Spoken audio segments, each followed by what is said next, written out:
Hello and welcome back to Real Seekers. I'm your host, Dale, the Real Seeker. And today I'm really excited to have a special guest, someone who reached out to me as a fan of my show and that sort of thing. Omar, how do you spell Fakhoury? You're very close, Fakhoury. Yeah. Fakhoury. Okay, there we go. Omar, yeah, welcome to the show, Omar. Oh, thanks, Tail. Thanks. Glad to be here.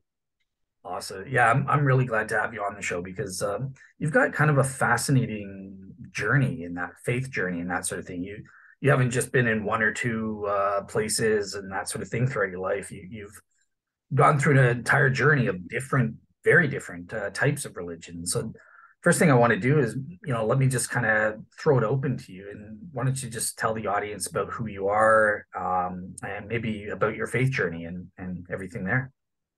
Okay. Well, I'll make it short. I started off from a Muslim family, and not terribly conservative, but definitely, definitely faithful. And when I went to college, I really didn't have any real knowledge about religion or anything. So it was very easy for me to become an atheist in college. And, of course, the institutions these days are just breeding grounds for atheism. So this is back in the late 80s. And uh, I became agnostic, atheistic in college. And then while I was there, um, I started studying Eastern religions and Eastern mysticism and became interested in all things of the Hare Krishnas or Hinduism.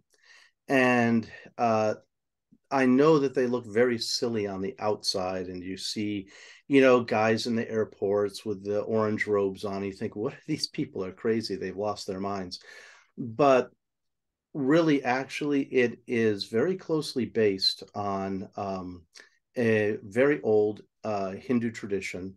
They have multiple streams of Hinduism, and there's some big divergences and some minor ones as you branch out. And this religion goes back to a school from about 500 years ago that itself has roots in a tradition that's a few thousand years old. And they have a large body of literatures and scriptures that are highly philosophical that I became very interested in and made me join up. I joined up with them for about a year. Then I started really getting the feeling I was in a cult. And it's very culty in a lot of ways, a lot of personality cult things going on the side of the religion. And it's sort of an attempt to transplant a whole nother culture into the middle of America. And it looks very foreign here and it's very weird. I know that. But philosophically, it was quite fascinating for me. And after a year, I traveled to India, found a teacher in that line, from there, and started following that. Did that for about 10 years, became disenchanted with that and dropped off and went through a number of years of an atheist agnostic phase. And then over time of spending more time just thinking about philosophy, thinking about things like paranormal events and different things, started kind of coming back around to the idea that at least there must be something bigger and better than we are in the universe. There's something which we're part of, that we come from, that we don't really know exactly what it is. And so anyway, from there I have friends who are Christians, and one guy kind of directed me to start looking at just some movies, The Chosen and different things. And I said, wow, that gives me a little different perspective. And actually, I'm going to back up also a little bit. Something that really spurred me was Jordan Peterson started talking about the Bible and the significance of the Bible, and as a work of literature, as a work of philosophy, of mythology, and of thought. And anyone who's watched him for a length of time knows he's a very deep thinker.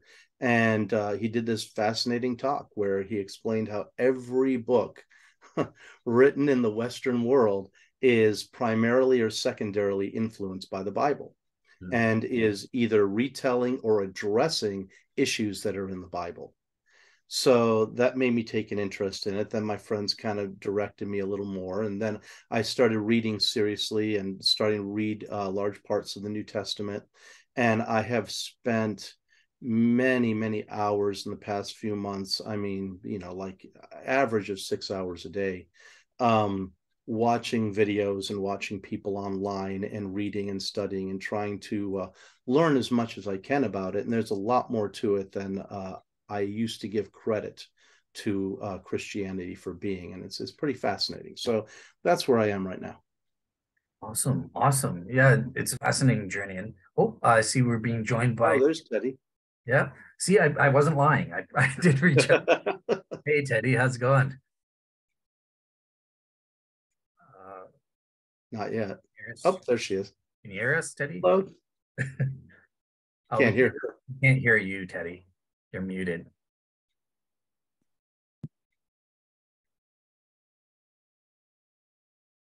Connecting to audio.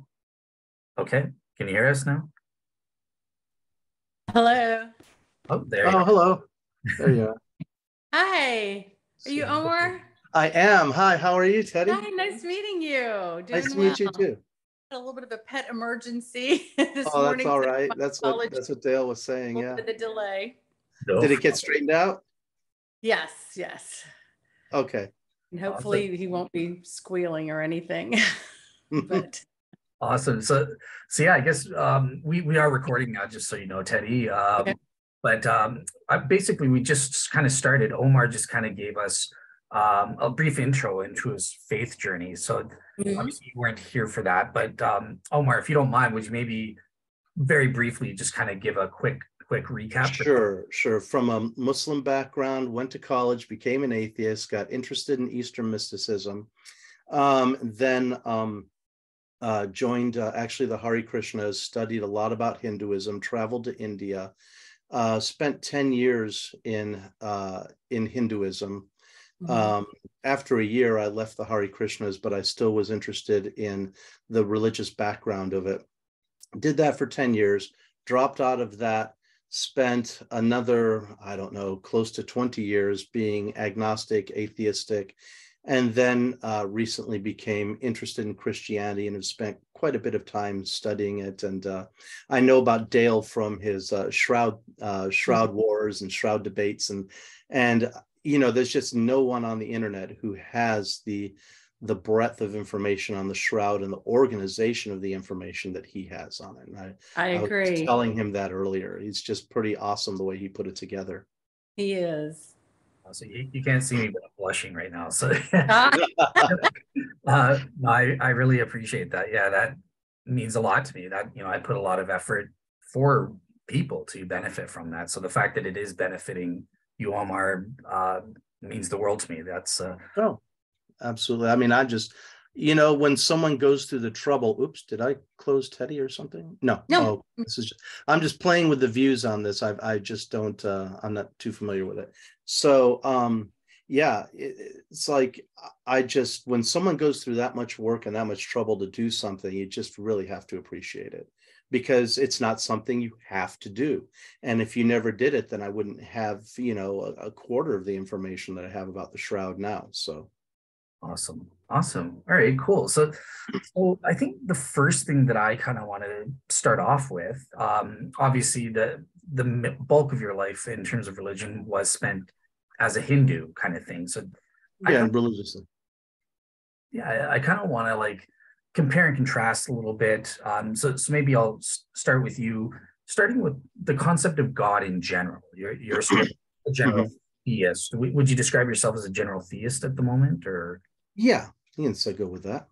okay, all right. So what is Hinduism's take on God kind of thing versus Christianity or your general theist take on God today? Right. So, in Hinduism, I have to divorce the outward appearance and the uh, what you might call the mythology from the philosophical background. It's really like two different things that have been overlaid on each other.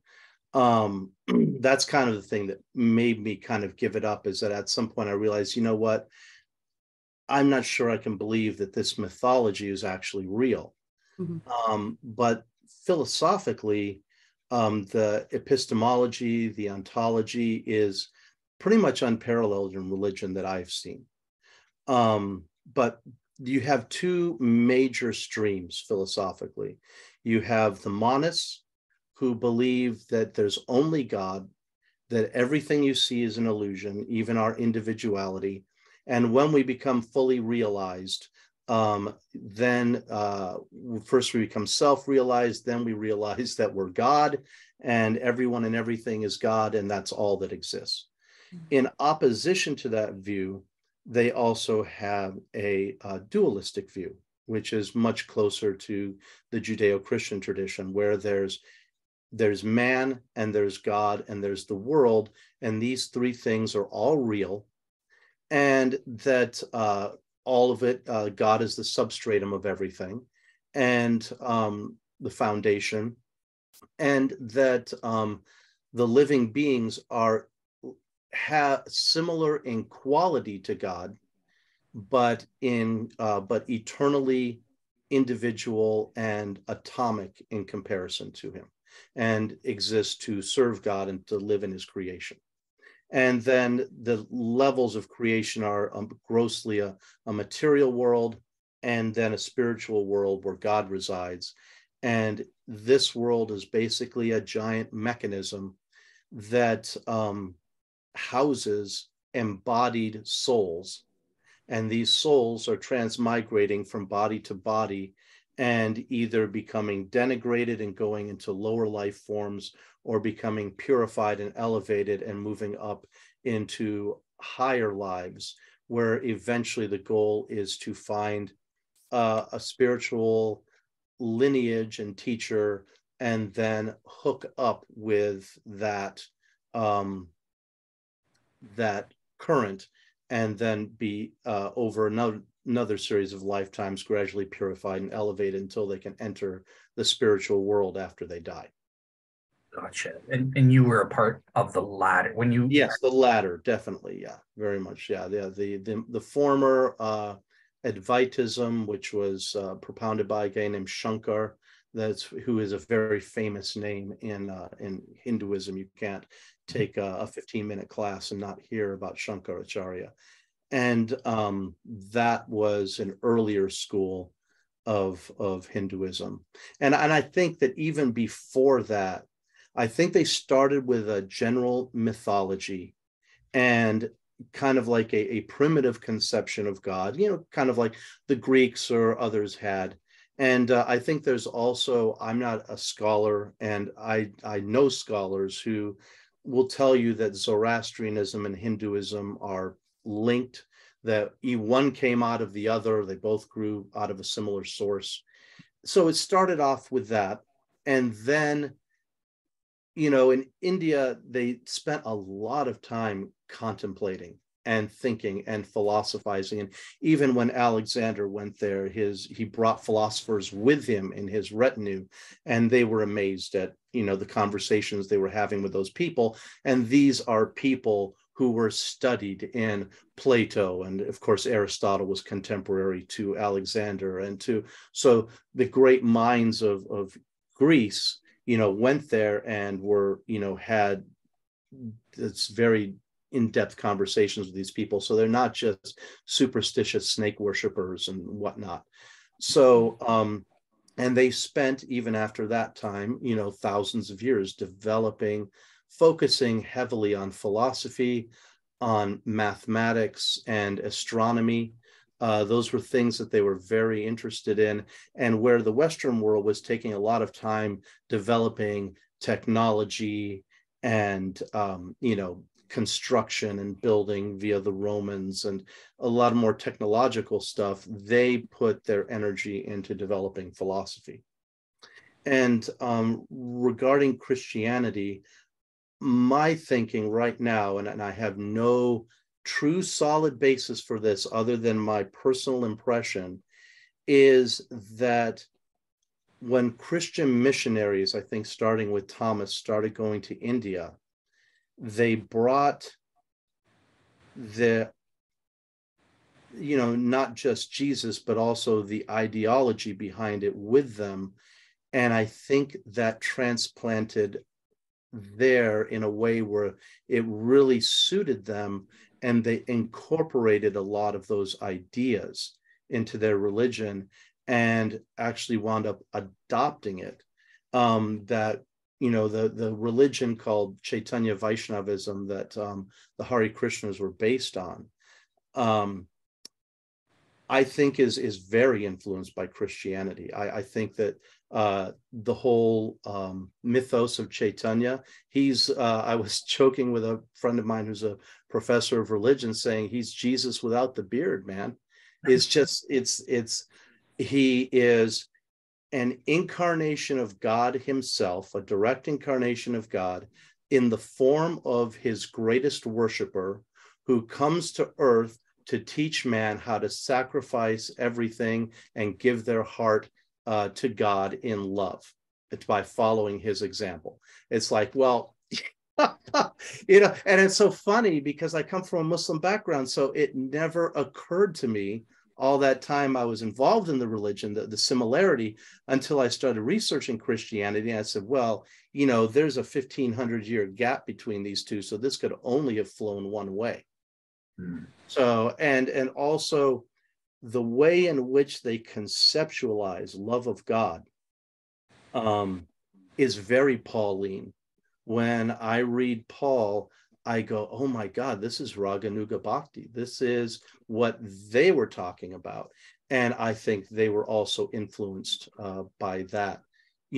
Generally speaking, you can look at the history of religion as moving from a temple worship kind of thing, where temples are the center of everything. I was just watching a 5-hour walking documentary of Pompeii, and there's temples everywhere.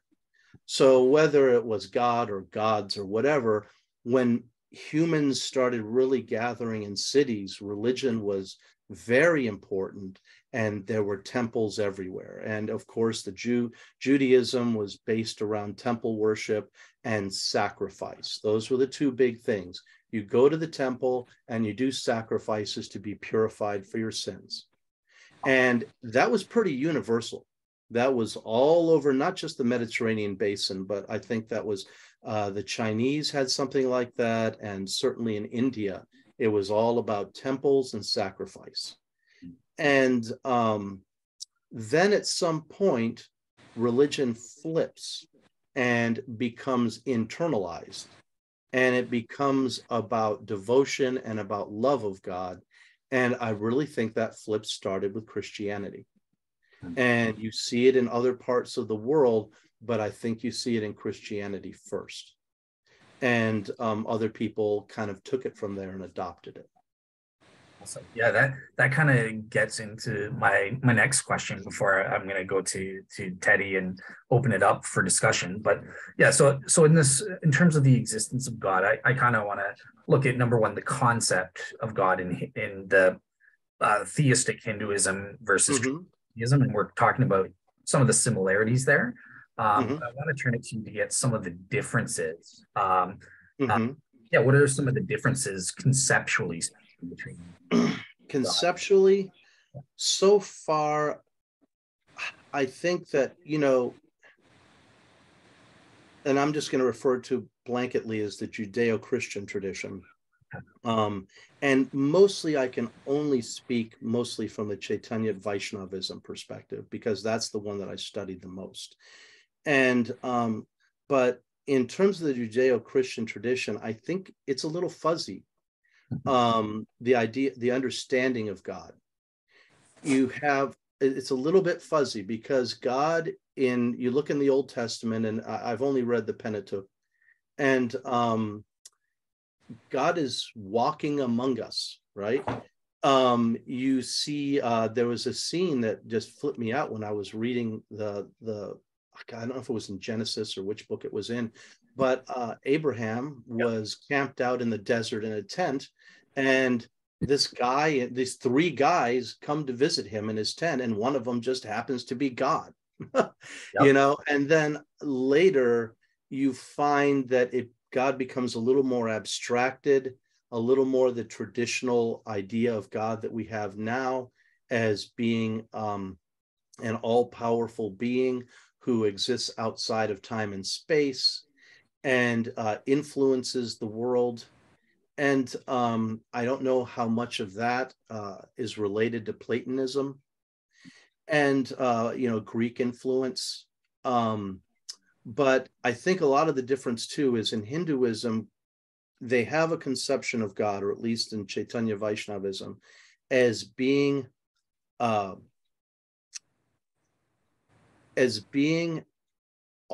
just all powerful, but also as being that everything in the universe is based on some kind of energy. And grossly, there is a spiritual energy, which you could also call consciousness, and there's material energy, which is this inner world. And that God has multifarious energies that he's always expanding, just like you can picture the sun expanding light into the sky, or even a light bulb in a room expanding its energy. And through that, he's always connected to everything, whether it's part of the material world or the physical or the spiritual world. God is always present there in some way. And I think that's a big difference, because I think in Christianity and Judaism, God is in the heavens and he can kind of remote control the world, but he's never in it or part of it, or really seems to be connected to it. It's more like a machination that he set into motion, created, set into motion, let it run. And every now and then he intervenes, but that he's not embedded in and enmeshed with. And of course, you can't just say, okay, well, take the whole world, add it all up, and you have God. That's not it. It's that there's a relationship of the potent and the potency between God and the world, and God and man. And so these things, whether it's the heavens or the physical world or the living beings, are always connected and kind of connected by invisible threads to God, because they're part of his energy, or one of his energies that he's expanding. Gotcha. Yeah. So I think that's a big difference. Gotcha. Yeah, awesome. Yeah, I think you mentioned two very interesting things that I want to get into. But so number one, you hinted about God being sort of anthropomorphic in the Old Testament, right? He shows up face to face. Yes. So Right. that brings up the issue of the Trinity, which might be an interesting conceptual difference. I think that the Trinity is something that influenced Hinduism quite a bit. And I think it's interesting because there are people who have all this trouble understanding the Trinity. And in Hinduism, it's very comprehensible that God is infinite. And, of course, I know you don't agree with that, but that he has an infinitude of forms that he can take, and they're all the same person, just assuming all these different forms to suit his different moods and his different pastimes. Awesome. All right, cool. So, Teddy, obviously you've been very good and sitting here and listening. So I want to turn it to you. Like, what are some of your thoughts about what Omar's saying here about the differences in the concept of God between Hindus and Christians? Well, what intrigued me is that you didn't think that God was necessarily, and correct me if I'm wrong, in terms of that there was an interrelationship between us and God, that you thought that Christians think of God as more as, somewhere else. And right, we have to separate, ontology, right? Ontologically, we all know that man is created by God. That's a universal. But how that relationship between the creator and the created actually physically works is a little bit different between the two, I think. But I think what I was kind of thinking is that, because I've experienced in my own life, on some occasions where there does seem to be an interconnectedness between Sure. God and myself and man, and so I think sometimes, and usually when those few times when that has happened, it's when I'm in such deep contemplation of Mm-hmm. Christ, and there are plenty of times when I do that, but sometimes there are just these special times, Mm-hmm. and I I have this notion, and Mm-hmm. I think it's true, that the closer we get to understanding the full reality of God's existence, Mm-hmm. not just faith, but knowledge. Mm-hmm. And there's a big difference to me between faith and knowledge. And sometimes, kind of like with the Venn diagram, there can be some overlap between the Mm-hmm. two. But faith means that, you know, either you're completely 100, I mean, you're either 100% putting your faith in something, or 97% or 80%. But faith necessitates that there is some degree of uncertainty, Mm-hmm. that you are just having to believe in it without warrant. Right. Or, I and agree. maybe there is warrant, but the faith part, there can be the evidence, but the Yeah. faith part does not have the warrant. So you That's just right. kind of That's take that. that's the leap of faith, right? Exactly.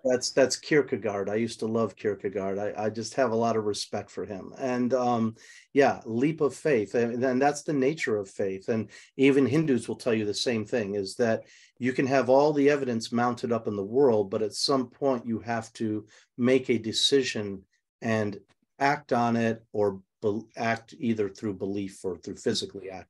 But every time an elevator door opens, you don't know for 100% whether you're going to step in that thing and it's going to collapse, but you have Exactly. faith that it won't, Very right?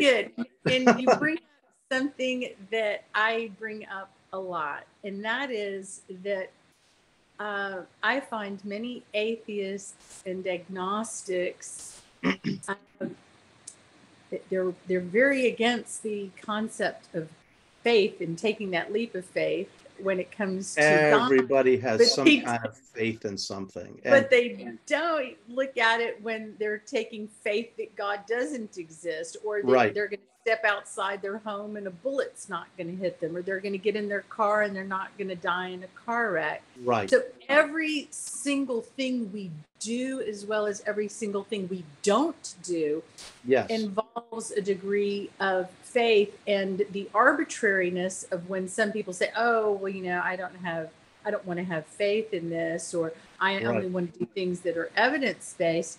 We have to realize that there's only one thing, and I always pound this point, that the only thing we can know with 100% certainty, it's certainly not science, because there's plenty of uncertainty in science, as much as sometimes scientists, or at least some scientists, don't want to acknowledge. But there's lots of uncertainty with science. But the only thing we can be 100% certain of is our existence and our consciousness. And, That's I right. think, That's therefore I am, Rene Cogito Descartes. ergo sum. Yeah. Yes. And If I can, oh, Teddy, yeah, okay, Teddy, if you finish off in about a minute, I have something I want to say related well, to. go ahead. This is a good point for you. We're kind of transitioning into the evidences for us. So that's great. But just before we get into that, I want to say something about the concepts of God. Kind of exactly what Omar is saying in terms of the differences, and what Teddy's saying in terms of God's relationships to us. Well, go ahead. Oh, no problem. So here's my take. What I wanted to say is, look, the main difference, ontologically speaking, between what Omar's saying, theistic Hindus and Christians, is, look, the Hindus will believe that God stands in an identity relationship with creation. Creation is identical to God; it's a part of Him, or or something like that. Identical in him, you could say, because he has a fullness beyond it, right? You can't take all the little pieces of creation and humans and souls. You can take everything outside of God, add it up, put it in a big pile, add it up, and it will not equal God, right? So their identity is in him, not equated with him. Mm-hmm. You can't sum it all up and make it add up to God. It doesn't work like that. I agree with you. Would you say so? That's like a panentheism type concept, or I don't know that term. okay, so it's just kind of what you were saying, that really God is in creation kind of thing, but he's also above it. He's more than that, his fullness. Yeah, and I would say not that God is in creation, but the creation is in him. Okay. That's right, in the their sense idea. that, for example, if I create something, whether it be artwork or I build something, there is a part of me that is in that creation of mine.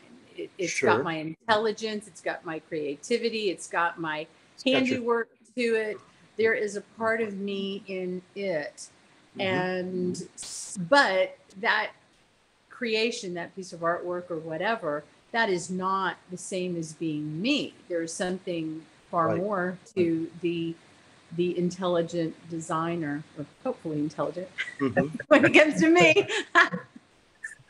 All right, cool. So, all right, and what the thing that I was also going to say is, but Teddy is also absolutely right that for Christians, we do say that God stands in various relations, ontological relations. He stands in a sustaining relation, right? He sustains creation and existence, for example, or Teddy was mentioning certain personal relations that he stands in and stuff like that. So, I think that Omar was right when we talk about omnipresence. We can ask, well, what does that property entail? And I would agree with what you were saying is, look, it's not that God's in creation looking at us and he's everywhere. I say that for me, the definition of omnipresence is that he is cognitively aware of and causally active at every spatial location, everywhere in the universe kind of thing. That's my definition of omnipresence, which is maintains God is strictly separate from creation. Right. So the interesting feature about the Chaitanya Vaishnavism is there's two words. Dvaita means different, and Advaita means non-different. So you have the Advaitas, like Shankar that I talked about earlier, that believe that everything is non-different from God. And then there are schools of Hinduism which are Dvaitist or dualists. And I think Judeo-Christianity is very dualistic. There's God, there's creation, they separate them. In this, it's called Achintya Dvaita Advaita. Achintya means which can't be conceived, and it means you can't hold it in your mind all at once. And it means simultaneous oneness and difference. So if you look at an optical illusion of the chalice and the two faces, you can see the faces, or you can see the chalice, or you can see the faces, or you can see the chalice, but you can't see both simultaneously. So it's achintya, that our limited human brains work on the basis of duality. And that's where you get, these stupid questions like, oh, if God can do anything, can he make a weight so heavy he can't lift it? It's because... Sorry, go ahead. It's because our minds are inherently dualistic. And so we always want to break everything down into dualities, or the next step is to take the dualities and synthesize them all into one, this kind of Hegelian thing, where you take, you say, oh, you recognize this dualism and the dualism in the way we think, and you try to smash it all up and merge it into one thing. So in this particular school of Hinduism, they say you can do both and you can't do either. They both exist simultaneously, and it's inconceivable. We can't grasp it all at one time. because of the limitation of our mind. But that God's omnipresence means that the world is fully in God. It's part of him. It's one of his energies. It literally exudes from him. But all those things coming off of him cannot be added up back into his whole. So it's a simultaneous one in difference. And where Christianity and Judaism are definitely lean more towards the dualistic side. They recognize man, God, creation, and God as being separate things, but there is the source. God is the source of all these things, but he's forever removed ontologically at the existential level. He is existentially separate from it, so that theoretically God could snap his fingers and poof the whole universe out of existence that we're in, and he would still be there. But in Hinduism, they say no, the universe is extending physically, existentially from him. So if you can't remove it, because you'd be removing him. So all of these things exist in an eternal relationship to each other of simultaneous oneness and difference. Awesome. Awesome. All right, cool. That's a key difference, I think. All right, cool. And one thing, just before we move on to the evidential question here, I wanted Teddy. He also mentioned this interesting notion of the Trinity. He hinted that, look, in the Old Testament, God is very anthropomorphic. He's showing up in person and talking to people like Abraham face to face. But there's also verses in the Bible that say, yeah, but you can't see God face to face, or you'll die. He's so holy, and we're contaminated by sin that we will die if we see him face to face. So for me, these are theophanies. This is Jesus, right? So in the Trinity, we have God the Father, God the Son, and the Holy Spirit. And I think that the Old Testament theophanies are Jesus coming in human form, taking on a human form. So you think that when Moses is on the mountain getting the 10 Commandments, he's getting it from Jesus and not God the Father? Yes. Okay. He sees him face to face. But no, he didn't, from what I recall, he didn't actually see God's face. No, he saw his back, right? Yeah, he didn't saw see God's the face. back. Yeah. But I mean, you're still seeing God. Whether you're seeing his face or you're seeing his back, you're still seeing an anthropomorphic representation. Mm-hmm. Or embodiment, rather. Embodiment. Well, and that could, now that you mention that, that does make me think of something that I've been thinking about a lot recently, which is many times when Christians talk about how we are created in the image of God, the standard response is, because we think of God as this amorphic being, at least God in terms of the Godhead. And we think, in our explanation of image is, we're created in the image of God in terms of just certain essences of God's nature. But with my studying the Shroud of Turin, more and more, and actually I think I've come to, I think I'm pretty firm in this thought now, that what is meant by the image of God is the image of God incarnate, which makes perfect sense. I mean, it just seems so obvious now that I think about it. Right. It's like, well, here we have on this linen cloth the image of a man, and it has all of the indicia of being a crucified Christ.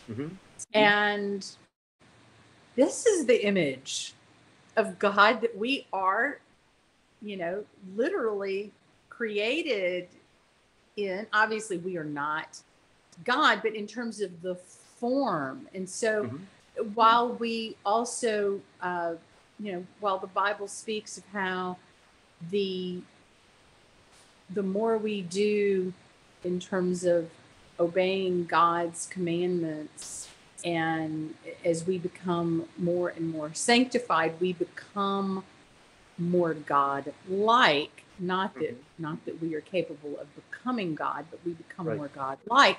I do think that we also have those essences within us as well. But I think very strongly that this image of God, that a very large part of what that means is God incarnate.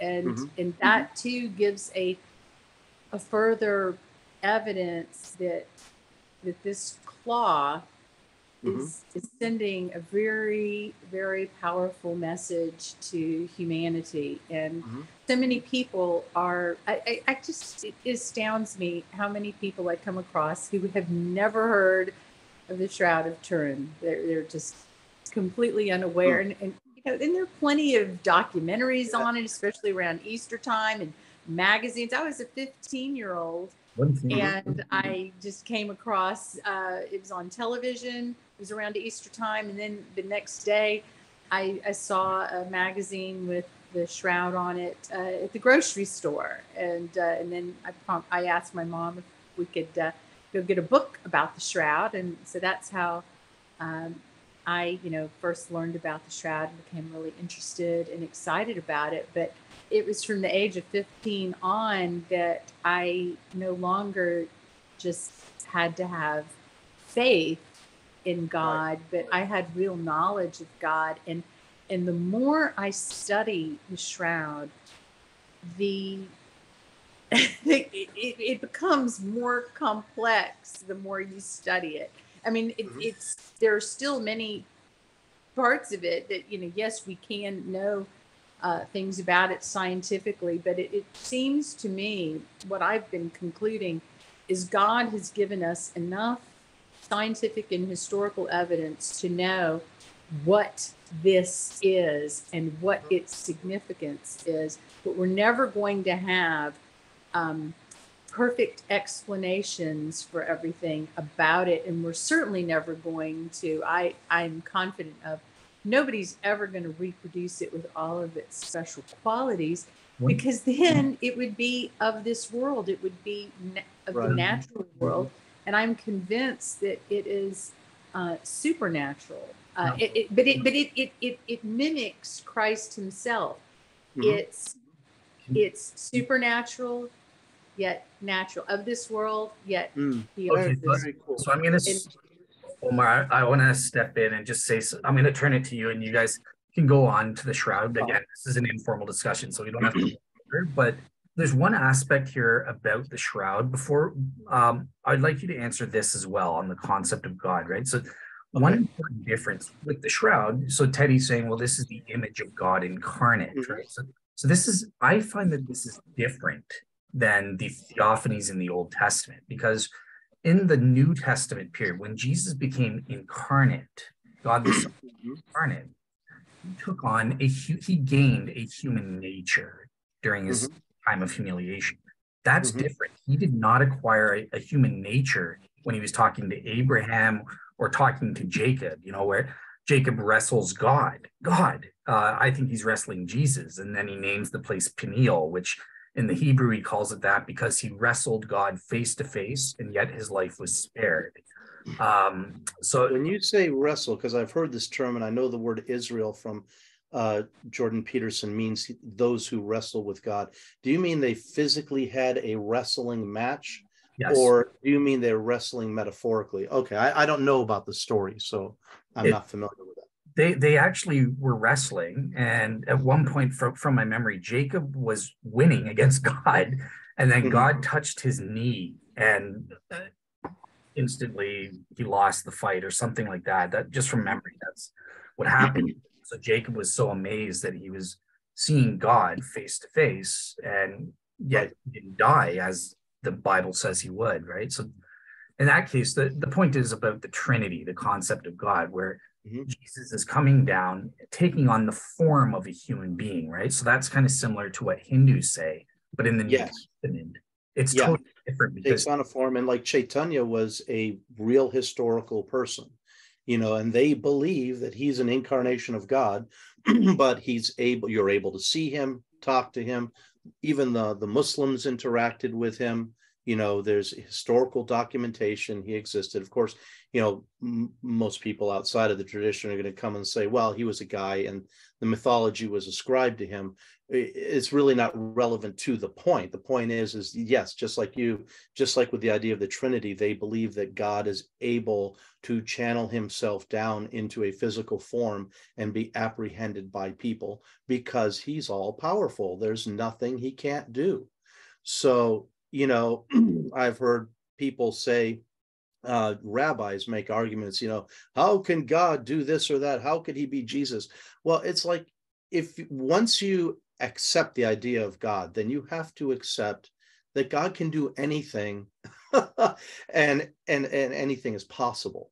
So, and in Hinduism, they definitely believe that. For me, the problem is that it seemed to be tied primarily to mythological figures like Krishna and Vishnu and figures who clearly appear, at least to me, appear to be mythological. Now, they may have been based on real people who were then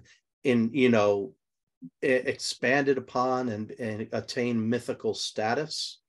That was very common in the old world, right? I mean, Augustus was worshipped as God. They had altars to him. They believed he was a god. And everyone knew who his parents were, where he came from. He was Caesar's nephew. He lived, he bled, he died, he was sickly. And yet they still worshipped him as a god. It was just not uncommon at all for people to not have a problem seeing that the divine can reside in a way, can come into the world in a way that can be apprehended. Gotcha. Okay, so just a quick question then, because I want to, from my understanding of Hinduism, they do not have a similar notion of a real incarnation where Jesus takes on a human nature. Oh, no, that's not true. No, like I told you, Chaitanya was considered an incarnation, and they have a whole stratification of incarnations that they explain that there's different types. There's full incarnations where God literally transports himself directly into the world. And there are partial incarnations where God transports one facet or feature of himself into a particular embodiment in the world to accomplish a specific task. And there are what are called Avesh incarnations or Shakti Avesh, where God will take a person and put his power into that person to possibly to such a degree it would be impossible for us to distinguish whether it was God or a person. That's how they look at Jesus, by the way. They think that Jesus was a soul, a human, a person, but that God overwhelmingly empowered him and acted directly through him in such a way that there's just no tangible distinction. You can't say where Jesus ends and where God begins. Okay, so just to clarify, that's their conception of him. Okay, yeah, because from what I heard is from my understanding, they would say that God comes down and transforms or takes on the form of a human, right, something, but he doesn't take on the nature of it. He's like Superman pretending to be Clark Kent. He still has all his divine nature, divine. Yes, you're right. No, that's true. Well, it depends. It approximates, you see, and then they have a whole nother concept, which is of God as a majestic being and God as human-like. And there's a whole stratification in there. So you have the idea of God with 4 arms that's obviously not human, lying on a bed of snakes on the causal ocean, creating the universe. And you go, well, that's nothing like me, vaguely like me, but I certainly, that's something different. That's bigger, that's different. And this goes to the temple worship and to the conception of God majestically. And overawing us with a sense of inescapable majesty that always makes you feel separated from him, right? Even if you were to go, an ordinary person were just to go to the White House and meet the president, they would always feel a little overawed. You can't just pat him on the back and talk to him like your best friend, right? So you magnify that, infinitely when you talk about God, then there's this infinite majesty, and you always feel tiny and separated. Well, the theory goes in this particular school of Hinduism, and different ones have different ideas, and those ideas kind of conform to their end conception of God. So in the Hare Krishnas, Krishna is very human. He has 2 arms, not 4. He has parents. He has troubles. He works. He's a cowherd. Like Jesus was a shepherd, he was a cowherd.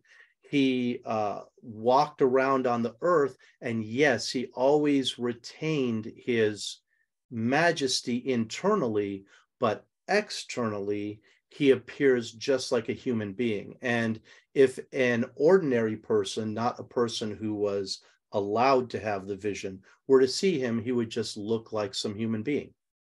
And in fact, that shows in the stories about him where, he is, I don't know if you ever read Bhagavad Gita or the Mahabharata, but he's in the Mahabharata, he's intimately connected with this family of 5 brothers, and he helps them win a war against their relatives who have usurped and stolen their kingdom from them. And in the process, he teaches about religion and how to find him and God and the nature of him, the nature of the world, the nature of humanity, and the purpose of life in the process of fighting this war. But the other people on the other side thought that he was just some guy. They did not have the eyes to see him differently. So it depends, in their conception on what God grants them. And Jesus did the same thing. He had his disciples, and you read in John where, he starts talking about, I am the bread of life, and you guys just don't get it. Your ancestors were eating physical bread, and it's great. God gave it to you. That's wonderful.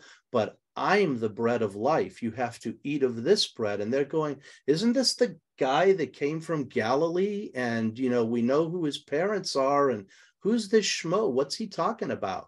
Because he didn't let them see it. And his disciples saw it. So when he started saying that, truly I tell you that none of you can come, can know me unless God grants it. And they got mad and left him, and people left him in droves. They said, I'm done with you. Who are you? You're puffed up. And then he turns to the disciples and he says, okay, you guys, what do you want to do? Are you next? Are you leaving? They're like, oh, no, we have nowhere to go. There's nowhere else. No, of course not.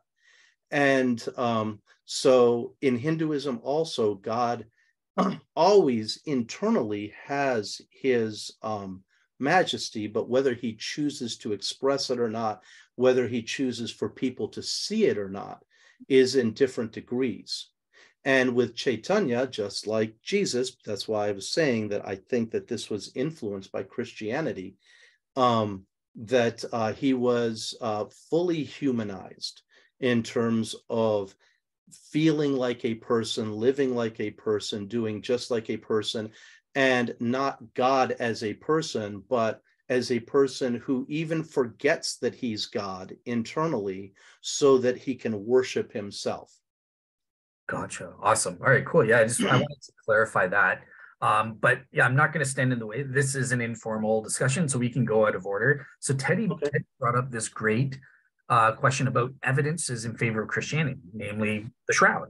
And I know that's something you find persuasive. So I don't want to get in your guys' way. Do you guys want to, Teddy, do you want to kind of talk about the Shroud with Omar for a little bit? And I'll step in if I can say.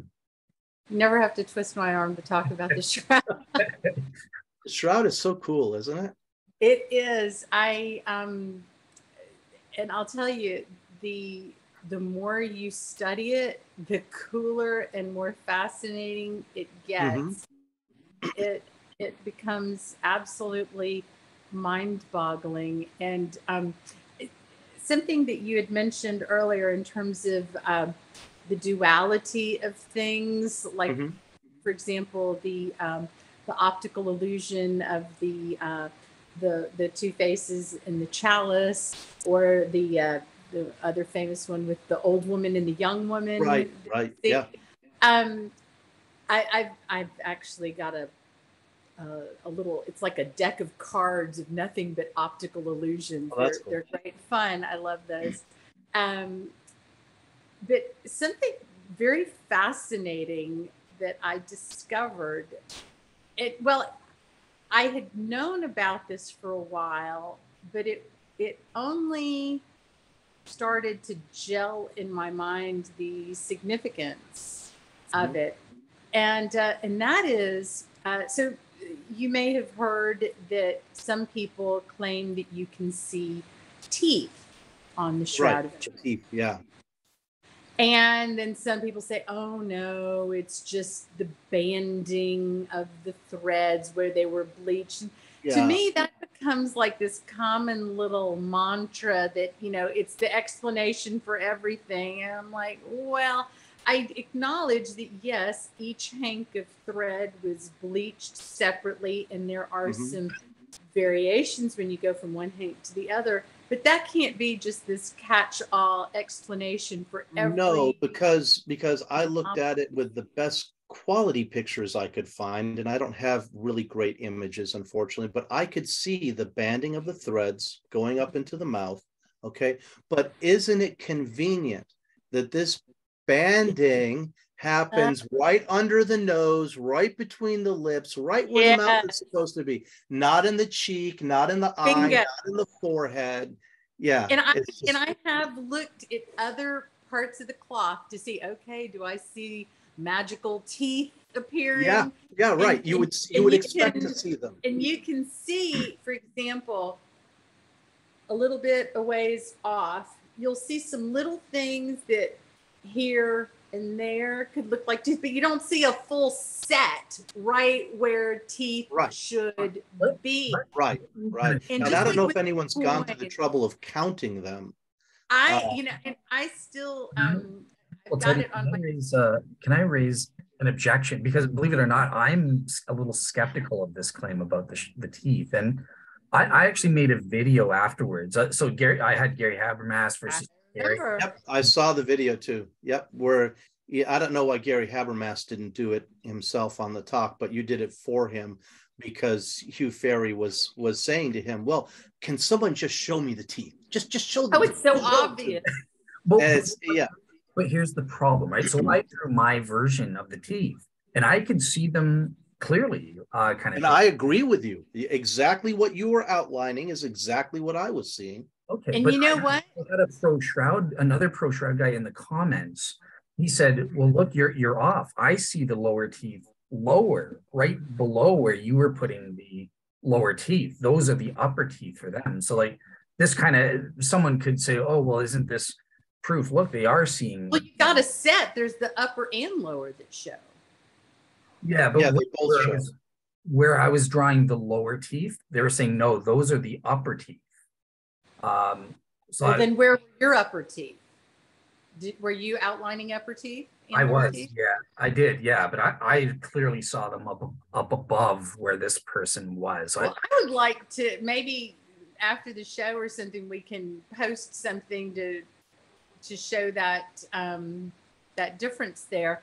But here is something I would say that this is evidence via very, not just intelligent design, clever design, which is even better. And sometimes, at least in this case, it is.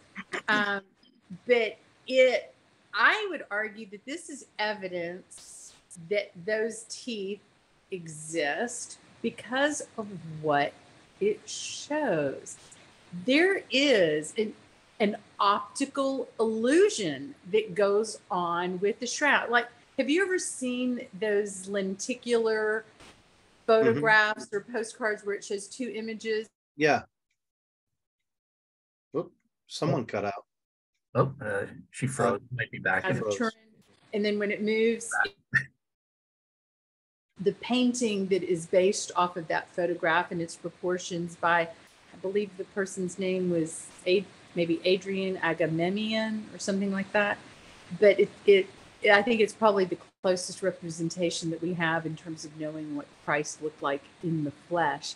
But aside from that, so with the face on the shroud, what is so incredibly stunning to me is is that, you know, one can look at the shroud, the face, and the traditional image that we see is where we see a thick mustache with only the lower lip showing, and it illustrates a face that is in repose, resting in peace. Mm-hmm. But then, as your mind flips and sees that second image of the optical illusion, but it's there, you see the teeth.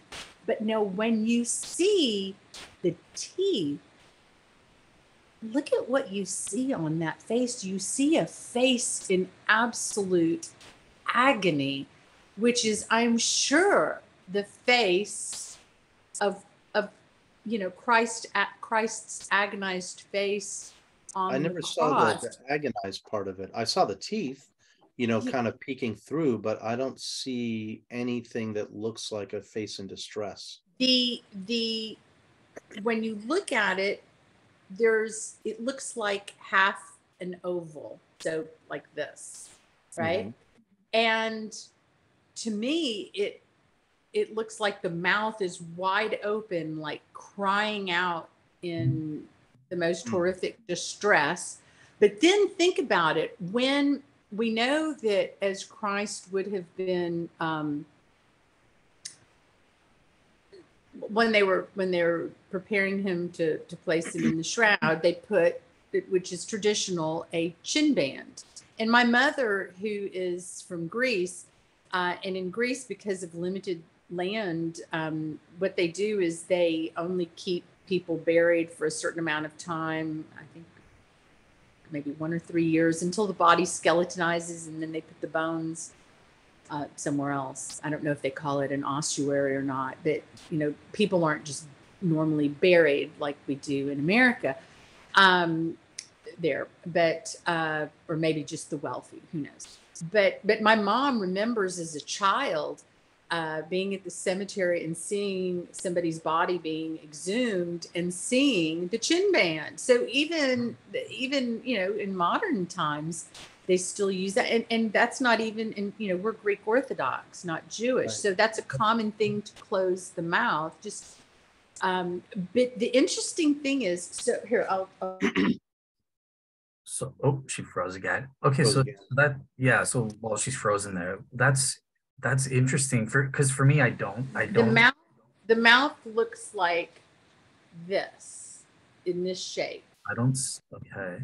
See, I don't see that though on my end. Like because I remember Bob Rucker mentioning this, something about how the radiation would bounce off the teeth, and he sees the lips as open, but I see them as closed. So I have a picture of it on my camera here. Let me see if I can find it. Oh, hold on. okay.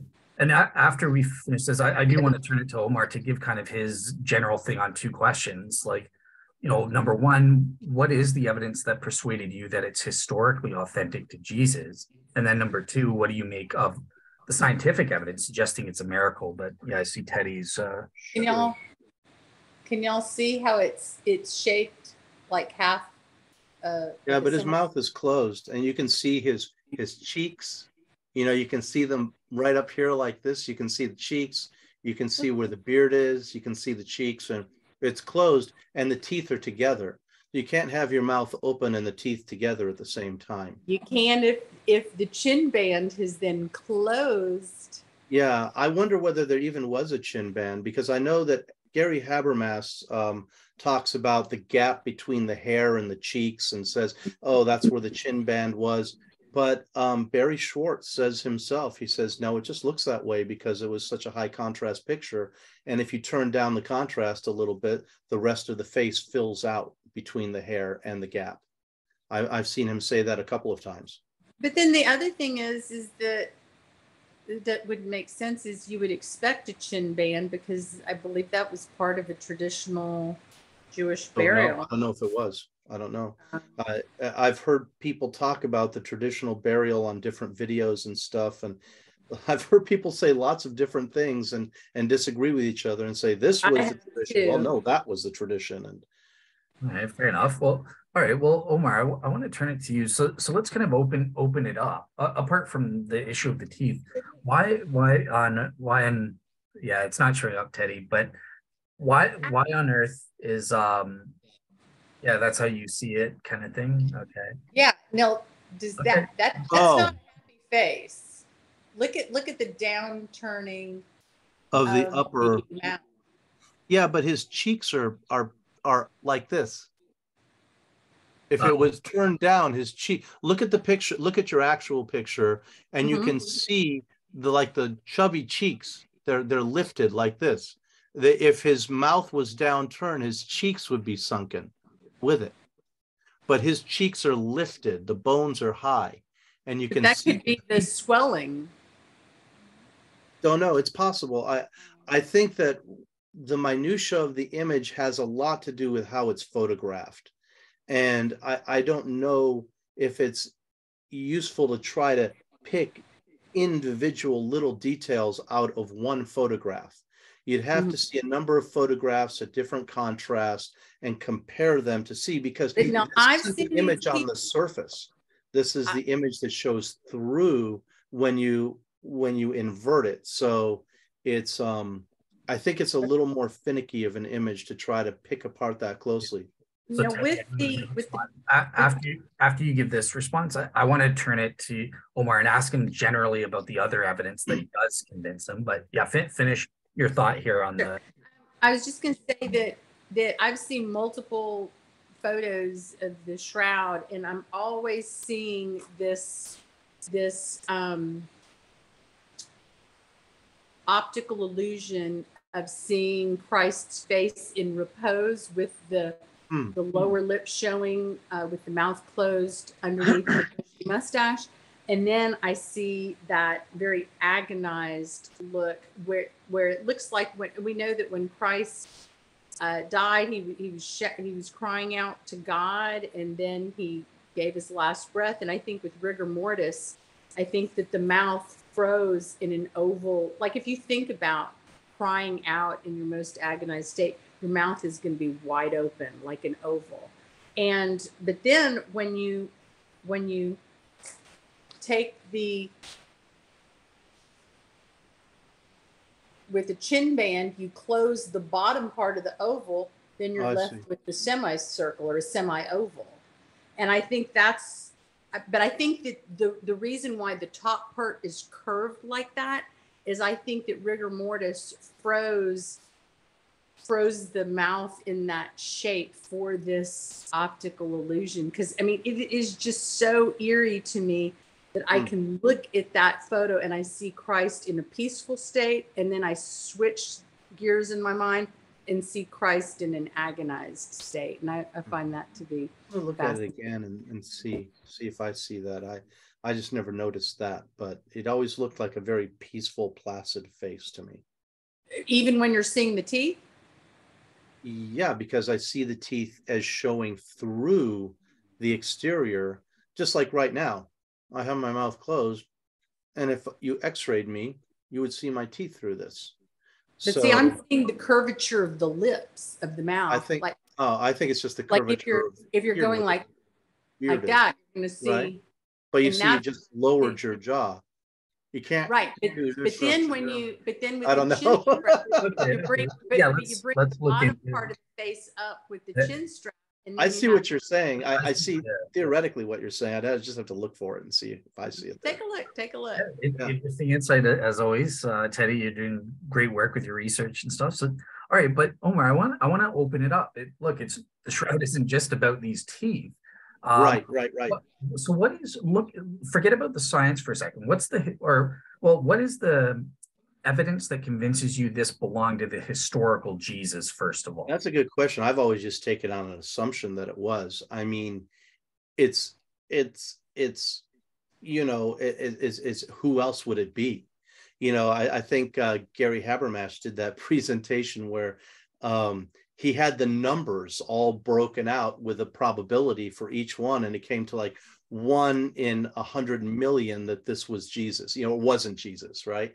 So it's just so all the elements of it, the wound in the side, of course the flagellation would probably go to different people, but and the face looks like Jesus because we've been told for 2,000 years that's what he looks like, and of course the crown of thorns, the wounds on the head, and we don't really know of really anyone else specific who was crucified, so it's hard not to identify it with Jesus because we don't have a litany of people that we even know about who it could have been. So our mind's going to want to think it's Jesus no matter what, just based on the historical context of the piece, how it's arrived to us. It's always been said to be that, and so you could say confirmation bias, but I think Habermas makes a good case for that it would be Jesus. But then the biggest thing is it is the only burial linen of its kind. So if it it appears to be miraculous. So if it, who else would it be? You're not going to have, Schmo Blow from, from Jerusalem that nobody knows suddenly have this miraculous burial cloth. So there's just no one else it could go to. And of course, many Jews and Muslims have been buried in shrouds, in terms of traditional burial. Right, but we don't have any shrouds with the image on them. That's what I'm saying. So who else is it going to belong to? If it belongs to someone, it belongs to someone, purportedly divine. And not only that, and although there were many crucifixion victims, most of them were not given a proper burial. Yeah, they were thrown in a pit. Less with such an expensive cloth. Right, and such an expensive burial chamber. Yes. Yeah. And also with the flagellation, the scourge marks, there's so many of them that usually they would not, a lot of times they would either scourge you or crucify you. Now I've read some inconsistent things, whether sometimes they may have scourged somebody just a little bit to get them compliant before they go ahead and nail them onto a cross. But regardless, crucifixion was meant to be a dragged out process, and you didn't want to hurry up and expedite the death by scourging someone too badly. But in Christ's case, the scourging was particularly bad because Pontius Pilate was hoping that would satisfy the Jews in order to save Christ from crucifixion, and so that's why he gave him quite the. I find that interesting too. Was that because of his wife? I mean, think about Romans; they killed people all the time, and the ancient world was brutal. When Alexander took Tyre, they didn't even leave the dogs alive. They killed everyone just as an example. I mean, it was a brutal world. And so you've got a guy who, first of all, is not native to the area. He's coming from Rome. He doesn't want to be there. He's mad because he's stuck in this outpost. He hates the Jews. I mean, he contempts them. He doesn't have any respect for them or understanding of them. And you got this guy but he does want to keep them happy, so as to not have rebellion on his hand. Right, but what I'm saying is that you've got this guy who's creating trouble. A Roman emperor would just go off with his head. I don't care. I'm not going to go through this elaborate process to try to spare his life. I don't think they cared that much. But you know what? There is something to be said, perhaps, that Pontius Pilate, as it's said, that we all have a conscience, and that is, God speaking within us. And there's something particularly heinous about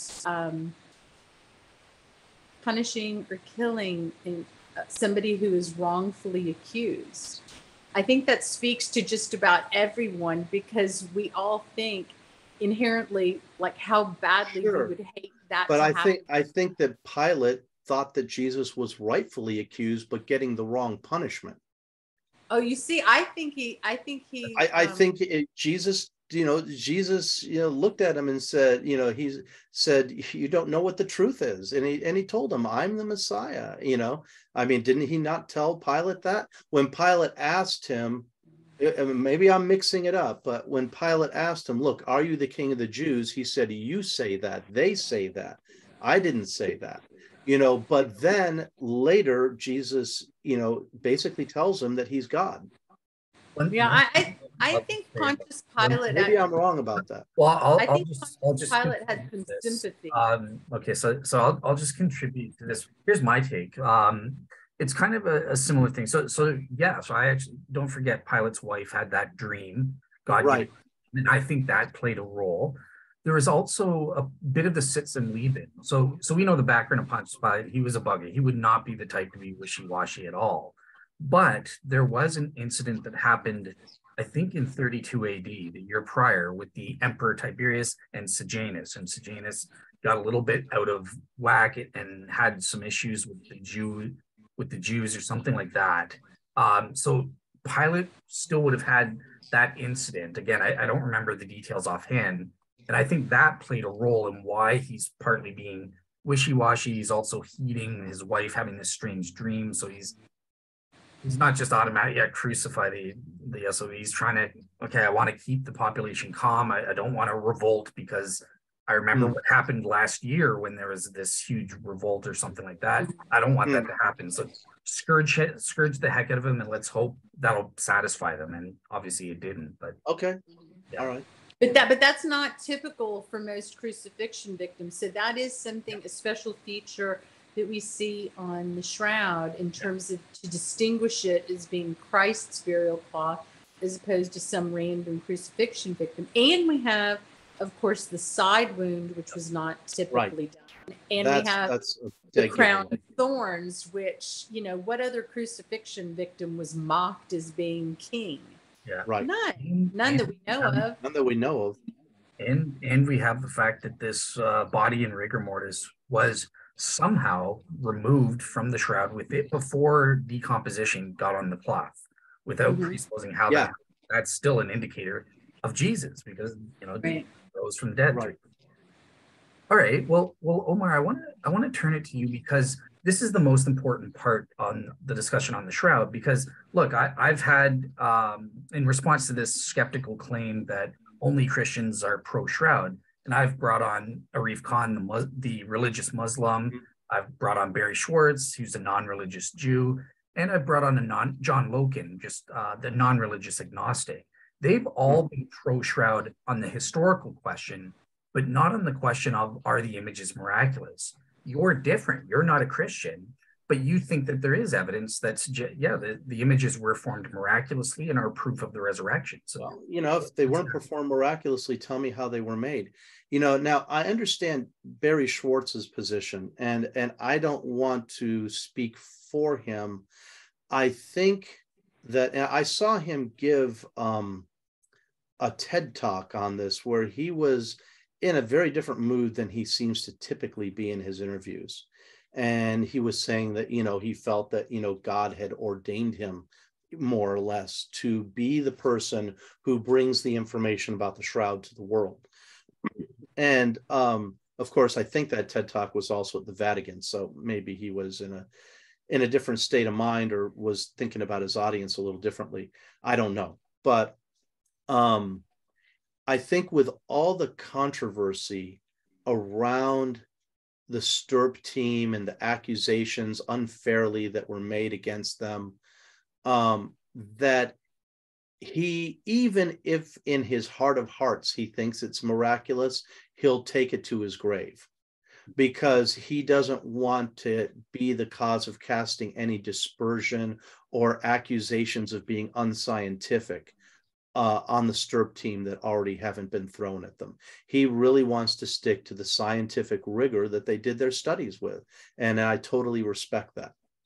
You know, one of the things, though, that I disagree with a lot of Shroud scholars about, and that is that, I mean, this is just a simple fact. You can be biased and speak the truth at the same time.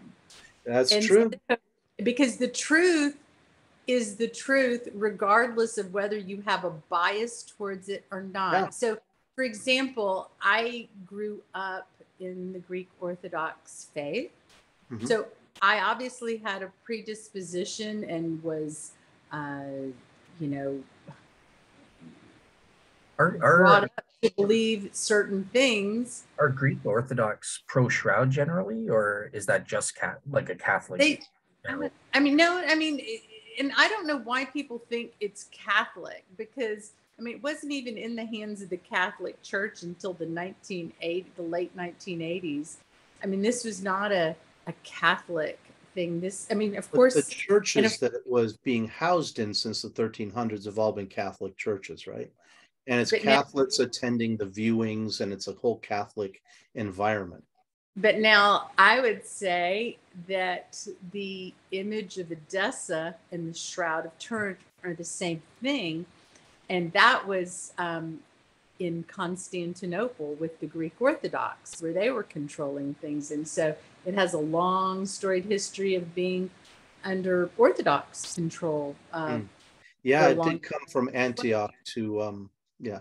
I mean, and so, but surprisingly and shockingly, I don't find the Orthodox talking about the Shroud very much. I'm trying to get them interested in it and aware. I don't, it's just not really talked about much. And perhaps it's because even they see it wrongfully as a Catholic thing. It's not a Catholic thing. It's a God thing. It is a miracle and a gift that remains on this earth. I mean, that blows my mind. I mean, most of the time with miracles, it happens and then it's gone. We have a lasting miracle that has been tested and had sticky tape put on it and had all sorts of machines and tools and equipment examining it up close. We've done, not we as in me, but, you know, microchemical analyses by people who were absolutely obsessive compulsive with their work, Heller and Adler. And it is still here. And the Shroud, it's a vessel that contains the blood of Christ. And when I think about how on this earth, in Turin, Italy, there is something that still holds part of what was in Christ's body, his sacred, redemptive blood. That blows my mind. It does. It's like a piece of Christ is still with us. And I have not had the privilege of being in the presence of the Shroud yet, but there's talk that it might be on exhibit in 2025. And if so, then, you know, God willing, wild horses won't be able to keep me away from that. But I mean, to think of being in the presence of Christ's blood. And then, you know, I've had several Orthodox priests, when I discuss this with them, they'll tell me, yes, but we have, you know, the blood of Christ every Sunday with the Holy Eucharist. And while I do believe in the transubstantiation of the bread and the wine in terms of it becoming not physically but metaphysically the body and blood of Christ, and that's not just as the Greek Orthodox and the Roman Catholics believe, it's not just symbolic, it has transformed, but its physical nature still looks like bread and wine. But when you're consuming it, you are consuming that, the body and blood of Christ. However, and as obviously very special as that is, a metaphysical thing that happens every Sunday. But the blood that is on the holy shroud, that happened once. Mm-hmm. And that happened at the moment of Christ's redeeming all of humanity. And so I don't apologize for holding that in an extra special place. No, Omar, I'm kind of curious from you. So I did want to kind of get your details. So you mentioned, look, there is no explanation for the images that you buy, and you've kind of followed along my Shroud series, evaluating the various image forms. I'm curious, what is it exactly that does convince you? Are you convinced by like a radiation hypothesis, or I don't know. I for a little while I liked the radiation hypothesis. Now I'm not so sure about it. It's hard to say. People have, and I'm not a physicist, and Rutger is a physicist, and he did all his work and his analysis, and you gotta love him for it. That's awesome. And if it bears out to be true after analysis, that would be, I think, really cool vindication for him. But for right now, it's a hypothesis, right? It's an untested hypothesis, because he would need samples from other parts of the cloth to really be able to test that hypothesis. But what I can say is this: even if 500 years from now, we have the technology and the kind of printing and things where we could recreate an absolutely perfect, indistinguishable replica of the shroud, they didn't have it in 1300. Yeah. So it just doesn't matter, right? There is no process that from this point forward, I think we have exhausted every process that would have been available to someone in the 1300s and beyond. So I don't feel like, I think it would be cool to find out how it was made, and we may never find out how it actually was put on the cloth. And I don't think it really matters. It's not necessary. It's cool, but not necessary. What's necessary to know is that the technology to create it, as far as we can tell, did not exist, up to this time. Does not exist. And I don't think it's radiation, because I think that how well the image came out that Giulio Fanti and his team did with the corona discharge. because that they reproduced the body image perhaps to, I don't know, maybe an 80% closeness. It was pretty good. It wasn't perfect, but I think that what that tells us is that it was light that formed this image. Mm-hmm. And what else would it be? God is light. That's what the Bible tells us. And so once again, we're given enough clues, enough really strong hints. Here's what it is, but we're never going to be able to figure out precisely what it is in a way that it can be reproduced, because then it would be of this world. And right. God is, I think, smart and clever enough to realize that if man can one day reproduce it, then this thing will no longer cause the awe and inspire the awe in people that it does. I don't know about that. I think even if we could reproduce it, the fact that it couldn't have been produced because of the time in which we historically at least know it appeared in the 1300s. And I agree with you and other people, it must go further back than that, because there's all those references to a burial cloth. And Paul makes his references, have you not seen the image of our Lord? So, of course. Galatians, another little, there are all these little hints. And I recently, less than a year ago, it dawned on me something very special. Galatians 3:1, which is that verse. Got that on my show, right, Teddy? And that is indicative of the Trinity, 3 in 1, 1 in 3. And then I started. You're stretching, because those numbers were ascribed later. Those were given later. That's numerology. You're stretching. But God has foreknowledge. You don't think God can cause? You're stretching. Yeah, it could cause a lot of things, but you're stretching. Okay. Here's another little God wink. That's actually a rather big one.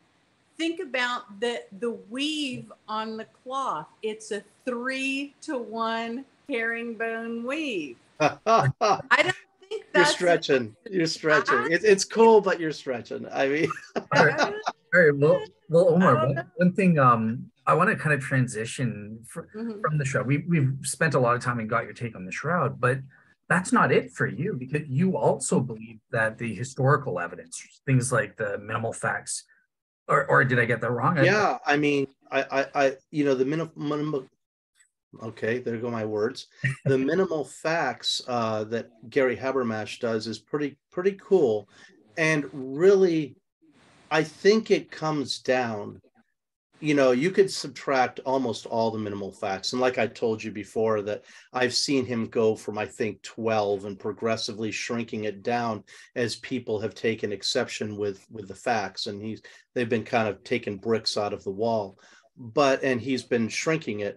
But really, it is the transformation in Peter, Paul, and James that really speak about this, that really tell you something had to happen for these people to be, to go from hiding in a closet and not wanting to show their face, and to being willing to be whipped, scourged, dragged through the streets, beaten, crucified, stoned, attacked in any number of ways. I mean, either they were so crazy, that they were willing to do it. And there are crazy people in the world who will do crazy things just to feel justified, or they had a real transformative experience happen to them. Well, it's like what they say, nobody's gonna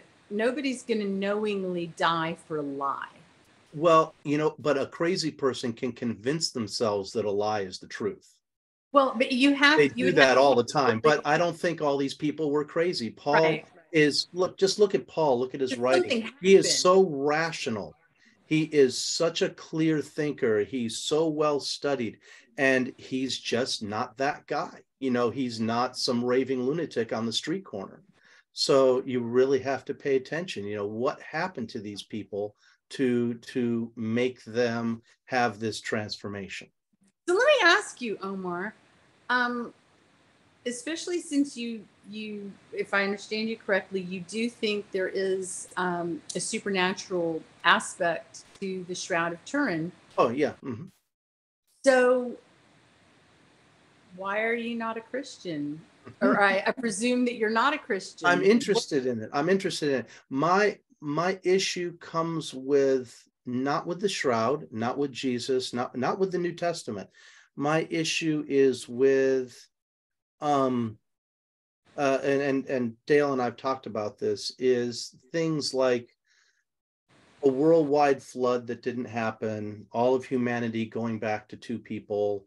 There are things which are, I think, clearly mythological, that are held up in the scripture as being facts. And as far as we can tell today, they're just not. And I thought so there's actually some, I haven't studied it in depth, but it seems like 2 or 3 years ago, I came across something on the internet in a lecture where they were talking about how they are finding evidence of a flood.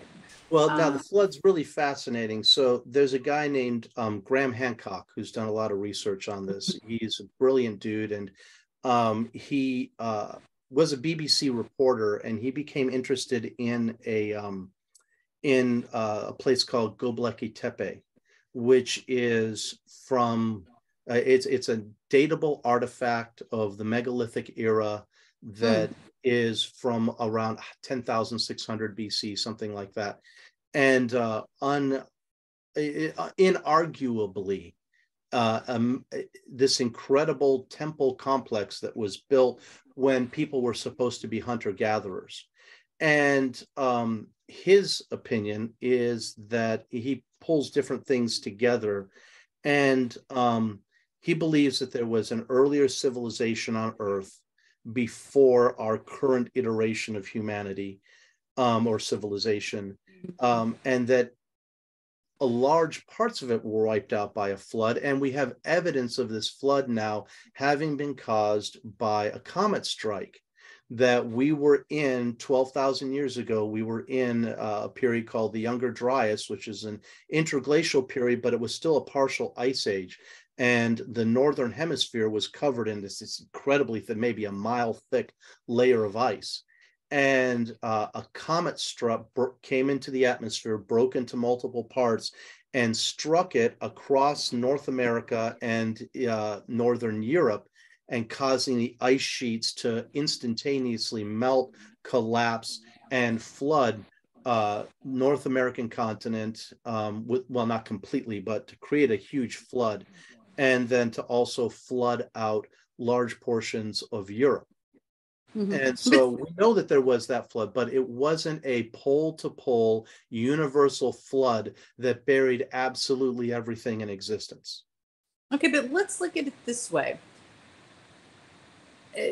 I don't remember what the details were about the flood the flood evidence that I just briefly heard about, 2 years ago or so on the internet. But I'm sure if somebody was interested in it, they can research it. It was probably that because geologists and environmental scientists and a huge stack of people got together and have signed off on the comet theory now. It's pretty much becoming canon. No, just so you know, Teddy, this is why we were supposed to have Travis here, and he betrayed me. To you, Travis. No, he has to work today. But Omar, like I said, I would love if I can get him to come on in a future show. We can talk specifically about this. That would be super. Yeah, that'd be great. He is an expert. He works for Reasons to Believe, which is an organization that specializes in this creation, evolution, and flood debate. But one thing before I go back to Omar, I have one question. Teddy, I actually have a couple questions for you. So number one, I'm sort of curious. So it sounds like number one on this creation evolution issue, you are a young Earth creationist. Would you take No. I believe dinosaurs and all of that.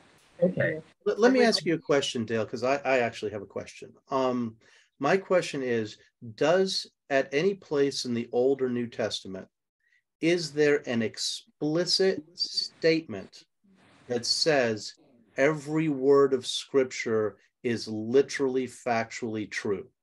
No. Or is that an interpretation or an assumption that people have made because of challenges to faith over many, over thousands of years, and a kind of a need to shore up and bolster faith in the Scriptures? So there is no explicit verse anywhere in the Bible that explicitly says that every word in Scripture is true, nor does it teach that biblical inerrancy is true. So people try to infer that. There are a couple scriptures, such as Jesus' words talking about, Scripture can't be broken and every jot or tittle will be preserved. What about it? Isn't it in the Bible that it's God breathed? I believe that's in the Bible. That's inspiration. So I believe the Bible. Yeah, but what does God breathe mean? You can say it's inspired, but inspiration can run a gamut, right? Well, and so that ought to, for example, I remember one of the definitions of the word literal is you must also look at things in context to do a Of proper course. literal. So there are, for example, in Genesis, it's a different genre than Proverbs and some of the other books. And so in Genesis, it's not mythology, but it has more of that story-like feel. And so I'm really not sure whether Adam and Eve literally exist. I tend to lean towards, I think that they did, but it could just be trying to be an explanation in terms of the whole Garden of Eden scenario. I'm not positive if it actually happened that way or if that is trying to convey a concept to us to understand. Well, so, yeah, but it doesn't really matter. Honestly, I'm not really sure why it would matter it given all of the other evidence. And that's the reason why I find the Shroud of Turin so important, because it gives so much evidence to the Bible's. Well, and remember, the Bible wasn't put together as a whole book. They're individual testimonies. Many books, and so Jewish Bible is all different. So, which magnifies its credibility because you have so much corroborative evidence about the same story. For example, you can get people who study the Shroud writing on a certain topic, and you will see the same things happening that you see even with the Gospels, where people say, well, it wasn't exactly the same. Well, it's because different things seem more significant to people. Oh, I totally get that. Interest, I'm not going to say that, Mark says there were two people, and Matthew says, well, there were three people, and therefore there's this contradiction and the whole thing is worthless. That's just stupid. Because many atheists will. I know they're desperate. They're desperate to disprove it. And they're desperate to try to bring anything they can against it, and they don't want to do the legwork that it would really take, if they were to do it. So they just look for the most quickest superficial thing that they can use as an excuse to dismiss it. And the thing is, the thing that I find to be so shocking is finish this thought, and then finish your thought over the next couple of minutes. But I do have a question for you, Teddy, and a question for Omar after that. So I want to make sure we sure. Just a real quick thing. So a lot of times people will try to say wrongly that it is a circular argument to show that the Shroud and its evidence and what it is proves the veracity and credibility of the Gospels and vice versa. And they say that that's a circular argument. And people that say that do not understand what a circular argument is. That is corroborate these two independent, because they are independent pieces of evidence. They corroborate each other. And when we talk about the Gospels and the Bible, and then the Old Testament with the prophecies of what was going to happen to Christ, these are all bits of information that corroborate with each other to create a circumstantial case. And for example, in a criminal trial, a lot of times people think that that the most compelling evidence is direct evidence from an eyewitness. And actually, that's not necessarily the case, because a lot of times eyewitness testimony can be garbage. They misidentify people, or they're so shocked or whatever. A lot of times in cases, especially murder cases, where you don't have the victim who's still alive, what's created is a circumstantial case. But in order for a circumstantial case to convict someone, there has to be a web of evidence that is woven so tightly as to not permit any other logical explanation, any other reasonable logical explanation. And with that, we certainly have that with the Shroud, especially as corroborated with the Gospels and the Old Testament prophecies.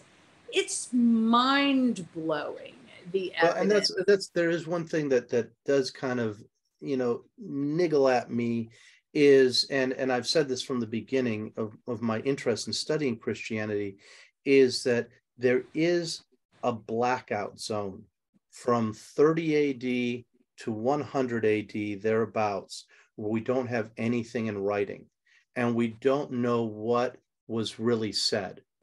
And then the church, because a lot of it is my question about this is coming from a guy named I think his name is Marcus Vincent, who talks about Marcion and how he suddenly appeared in Rome with 10 letters or 12 letters of Paul and a New Testament and his own gospel. And the Roman fathers didn't really have anything organized in writing, and they kind of flipped out because they said, oh, this guy's beat us to the punch.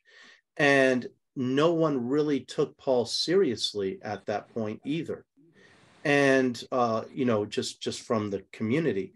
But when he came in with these letters and he came in with his gospel, that they kind of snatched that stuff up.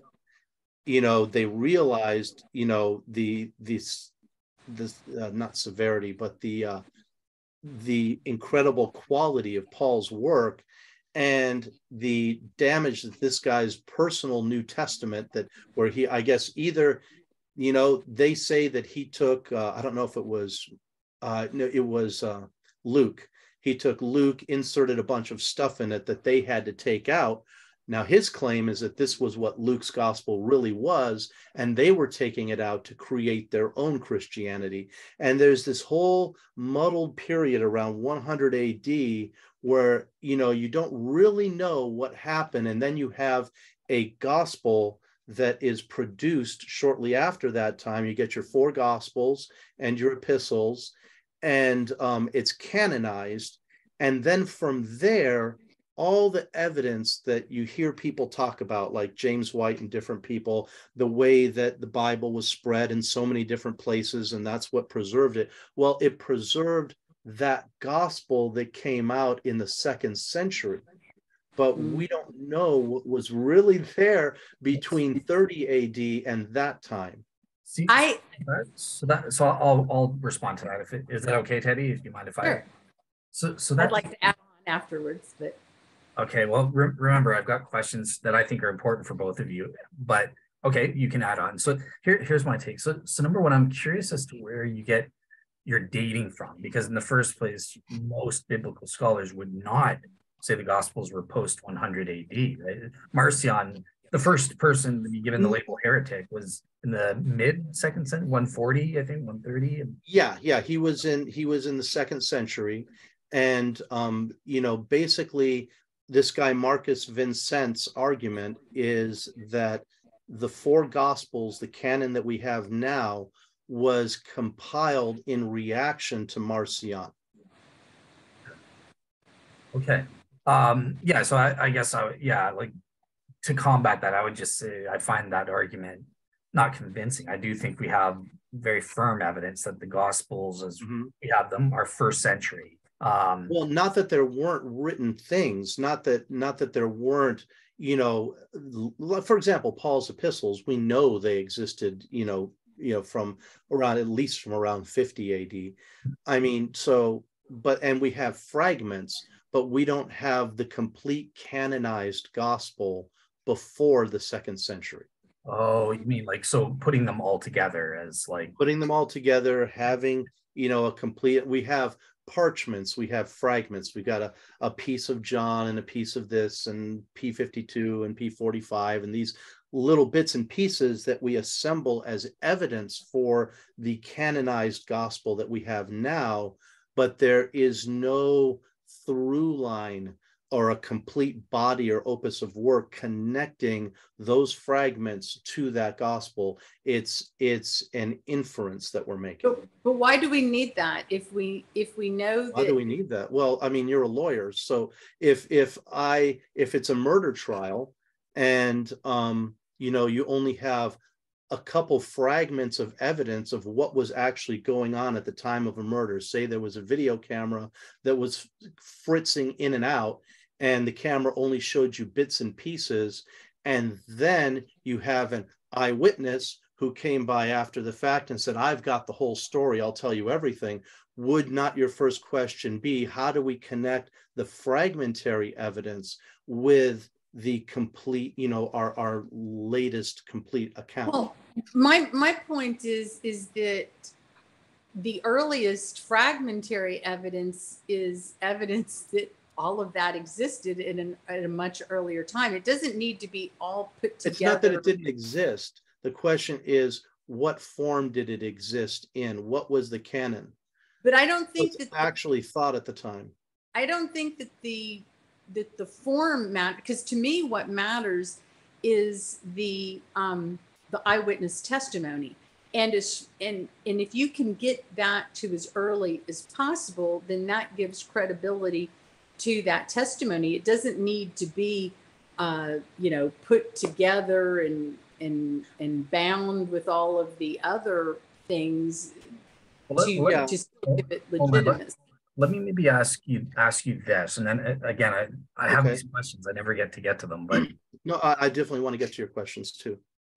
Okay, so I hear what you're saying. You do recognize the vast majority of biblical scholars, regardless, not just Christian, they don't see this problem, right? They even scholars like Bart Ehrman would fully affirm, what has been preserved, these were the original gospels. Yes, we only have fragmentary papyrus that dates to 125 or later, but they don't doubt, yes, the Gospel of John as we have it today was the original. We're about 95% certain. So like, what do you make of scholars like Bart Ehrman who they don't have this problem? Well, no, I watched Bart Ehrman do a very long debate with James White, where unfortunately both of them were talking past each other and neither one of them addressed the other one's points.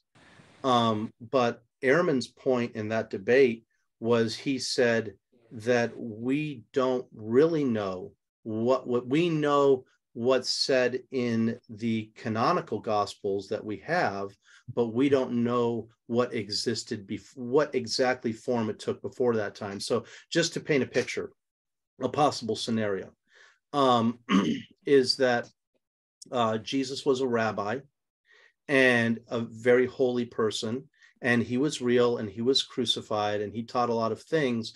But then later people came along and said, you know what, he's so great, he's God. And then went in and inserted things into the text and painted it in and around the existing words. And then that was canonized as gospel. For example, the Trinity is never mentioned in the Bible except in John. And I believe that verse has been proven to be an interpolation. In Genesis. Does it? Well, I mean, say there's a Trinity. Well, it talks about Christ. It talks about Jesus is the word. And I'm not saying this to deny the possibility that Jesus is God. I'm not trying to say, oh, it's all fake. You see. I'm saying that it leaves a big open question mark. For example, I saw this happen in the Hare Krishnas. They had a guru who started the movement, brought it to the United States. He stated emphatically over and over again, do not worship me as God. I am your teacher. I am not God. I am not God. He said it hundreds and thousands of times because he knew that people like to personality cults. They want to worship people, just like Paul said. Paul said, you're not worshiping Paul. You're not worshiping Cephas. You're not worshiping this person or that person. You are worshiping Jesus, right? So, people who teach and who are honest know that people are going to make this mistake, and they go out of their way to clarify themselves unless they want people to believe they're God. And I met one of Prabhupada's personal disciples. The guy had been there from the beginning. He said, I know he said all of that, but I believe he's an incarnation.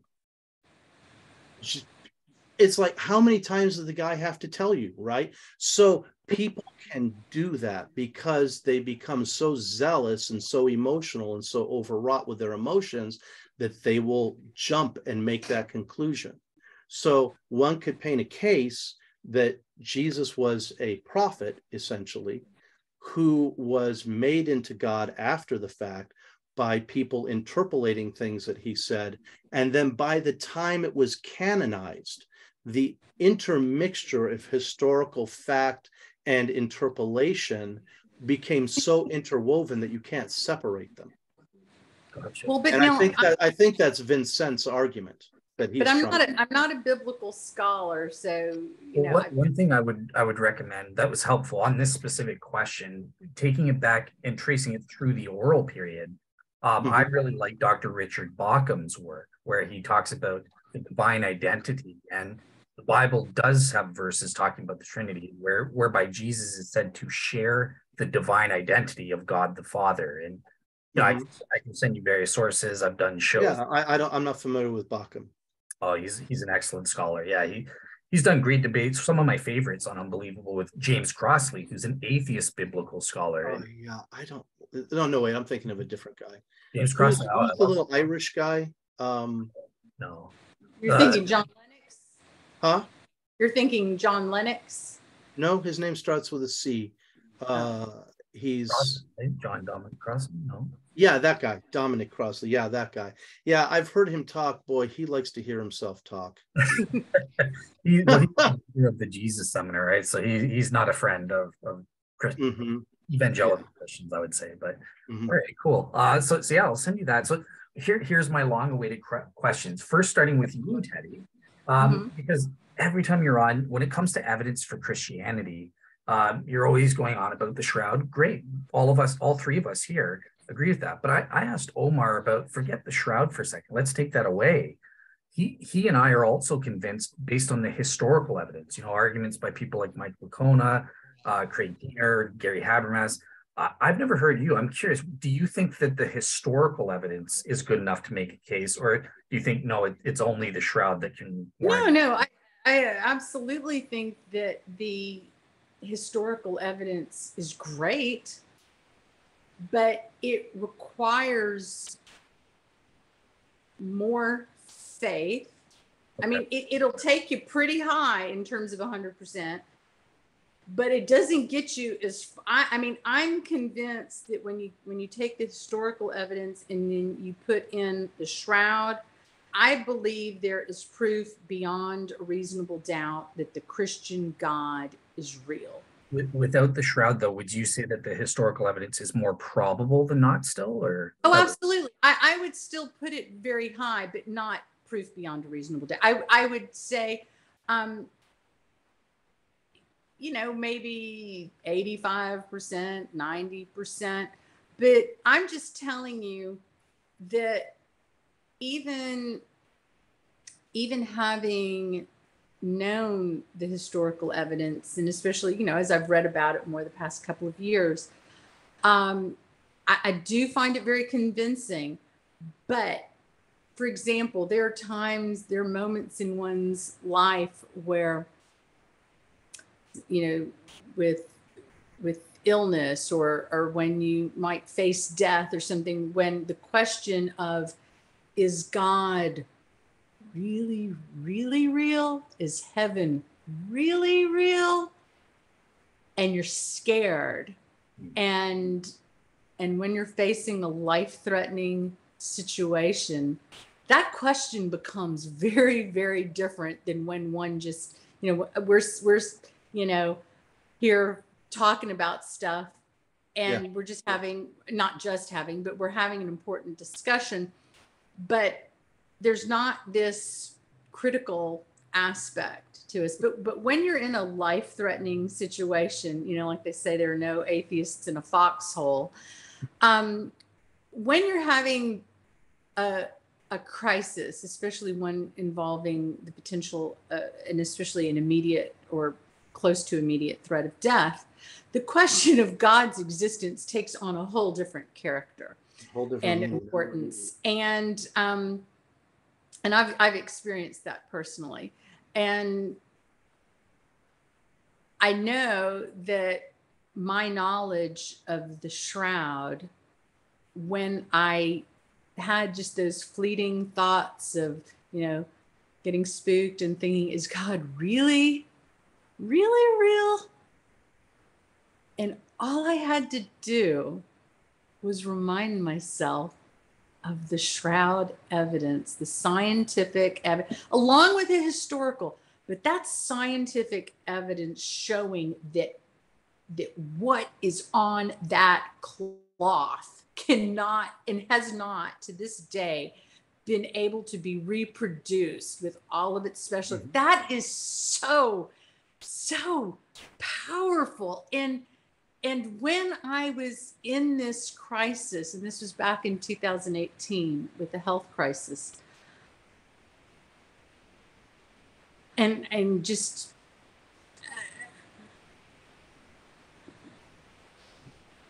being at a very low point in my life, I'm very scared.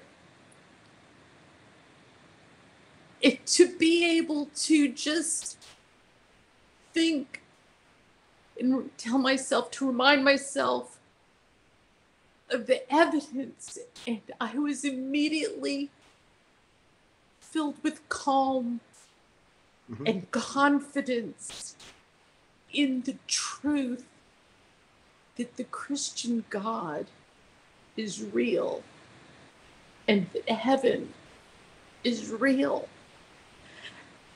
And that is what has put me on this path that I have been on. I had, even after my health crisis in 2018, I had another crisis that lasted for another year, where I became a caretaker for my uncle. And then he got strong and he moved back home. Not that we had wanted him to, but he lived in out of state. But as soon as those things lifted off of me, those responsibilities and those crises,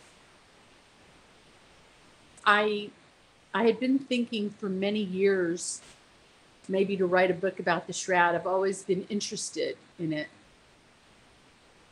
but I had not been active. I mean, if I was in a social situation, an issue of religion came up, I would talk about the shroud. I've had a friend of mine, a very close, dear friend of mine, that is now in his 80s, that he was brought up a Christian, but lost his faith and became an agnostic. And I helped bring him to Christ through the shroud of. He was very skeptical, very skeptical. It took quite a campaign on my behalf, where I inundated him with shroud of it. But he was a true seeker and was interested, and so he would read. But he's always questioning this and that. But finally, it just became so overwhelming. And he didn't have an agenda. He wasn't angry with God.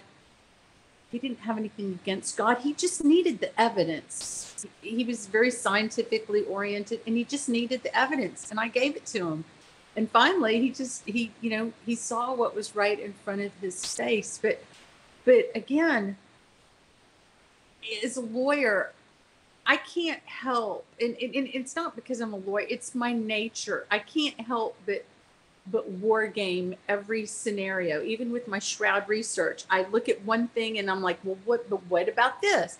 I mean, it helps me very much so in being a lawyer, because I always look to figure out what is my opponent going to say in response to. If I say this, they're going to say that. My uncle as a kid taught me how to play chess, and so you got to think several moves in advance. But so my mind always goes, but trust me when I tell you, if the shroud evidence wasn't very convincing, I would not be convinced. And the fact that in that time of crisis, when I was so desperate and I was so scared, that gave me immediate peace after I just reminded myself. Because how can it not be true given all of the evidence? And honestly, the most important evidence that we have concerning the shroud's authenticity came from a Jew, Dr. Alan Adler, someone who did not have a dog in the fight. He wasn't a Christian, and he was a blood expert. And it is so overwhelming that immediately just gave me that sense of calm. And I can assure you, if it wasn't that overwhelming, I would not have had that sense of immediate, true calm and peace within me. And I still didn't want to leave this world too early. So it's not that I still didn't have distress, but it's extremely comforting to know that there is something beyond this world, and to have proof beyond a reasonable doubt that it is real. And so for me, the number one evidence of Christianity being true is the shroud. And what should be more powerful than the image of God incarnate that is on something that is physical, yet the image is created in a supernatural way, and it has Christ's blood on it, and it still exists today. And we have threads and even dust from the shroud that have blood on it, and people are still examining it, and it's still with us. It's stunning. And the people who just don't accept it, it's to their detriment, and it's to the biggest detriment aside from, because I do believe that there is this thing called hell, and that there is this thing called heaven. And I don't know exactly what heaven and hell are going to be like, but I sure do know that I don't want anything to do with what is involved with hell. Yeah. But my concern is for people who brush off the evidence. My concern is, one, the issue of hell for them, but then even just while they are on earth, they are robbing themselves of the knowledge of God, not just the faith of God. I see many Christians who are, some Christians tend to be the most active people against the shroud. And I believe it comes from this warped sense of wanting to look like, oh, I don't need physical evidence. I don't need scientific evidence of God's existence. I don't want to be like doubting Thomas. I want to be, the person that believes without evidence. And yes, that's good. But again, God gave this to us. This is a miracle that is meant for our comfort and our enjoyment, and also to be used to help bring non-believers to Christ. I think that, it's not just that. That's one reason they do it. And the other reason is they're afraid of investing their faith in it, then later finding out, oh, it was a fake. They don't want to be put in the position of feeling foolish. And I think Hugh Ferry comes from that camp. He used to believe in it. He said I've asked him about that. He said, yeah. Well, at least in the interviews, he said he did, but then I guess he had a crisis. Now he wants to disprove it. But, I want to kind of circle back around. I'm talking about the wargaming. And I'm going to give you the reason why I refute the whole case that I just made for you about Marcus Vincent, because that was earlier in my thinking. But there's something internally in Paul's epistles that, and I talked about this earlier in our chat, but he raises the bar on the human relationship with God. And he doesn't do it, Jesus does it, but he is obviously communicating the idea to us. But he raises the bar on the idea of love of God and communion with God, and what it means to not just follow something ritualistically or because you're supposed to or because you want your sins forgiven, but out of love. And that is, I think that for me is the most compelling argument for the consistent, for not for the consistent, for the validity of the Gospels as we have them, even though there is a big time gap that I really dislike. But I think the fact that what came out is a new level or way of approaching God, that you wouldn't come up with that by fakery, guesswork, or interpolating something that happened and making up something new. He brought it to it. Am I making any sense? He brought it to another level, and that kind of self-validates that Christology that's in the Gospels. But you know, with me, and I do find all of that very convincing, but that wouldn't give me the certainty that I have of God's existence that I have with the Shroud. Because I'm just that. Teddi, if you don't mind, again, I do have a question for Omar that's very important. But oh yeah, I've been waiting for this one. So just to cap off what you're saying, Teddi, though, I hear what you're saying, and I'm really glad that I got that clarification that, my goodness, you're even stronger than me, that even without the Shroud, the historical evidence, the Gary Habermas type argument and stuff like that, that alone is also convincing to you. It's not as strong. It doesn't give us the proof beyond reasonable doubt, as to your mind, that the Shroud does. But there's also that. And I want that to be there for the audience too, because even if you're not, so be open to all the evidence. But if you're not convinced by the Shroud, don't be like, oh, well, it's game over for Christianity. Maybe you'll be convinced by this other evidence as well. So I just want the audience to be open to all the evidence. And right, because if the audience members are going to be honest about what we accept as factual history, the evidence from the Gospels, the manuscripts, all of that is history. And aside, it doesn't matter. It's irrelevant in terms of looking at it in a cold, calculated way, whether it has religious overtones. It is still history, and these are manuscripts that are historical, and there's far more evidence pointing to the legitimacy of this eyewitness testimony that we have spanning so many years ago.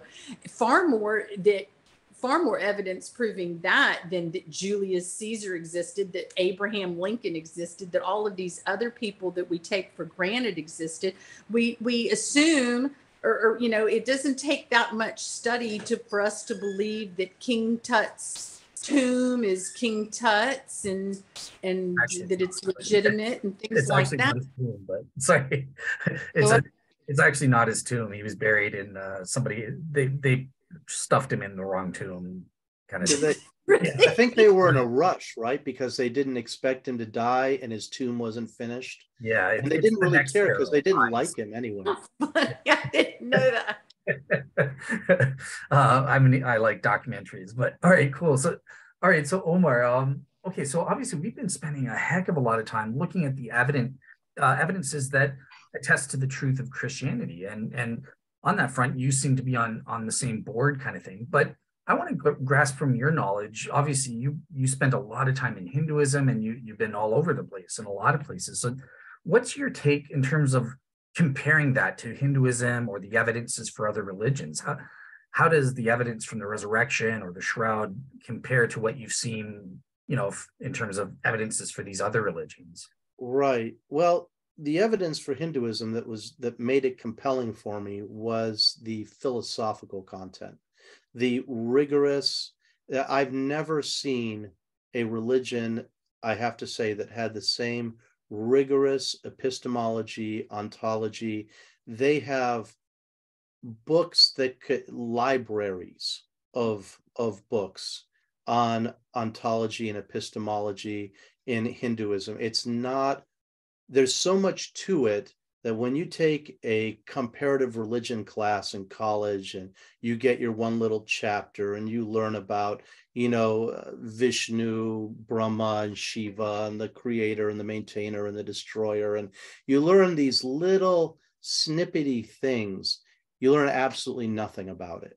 They have branches and branches of philosophy and of, theology that they spent thousands of years working out, and they were brilliant people.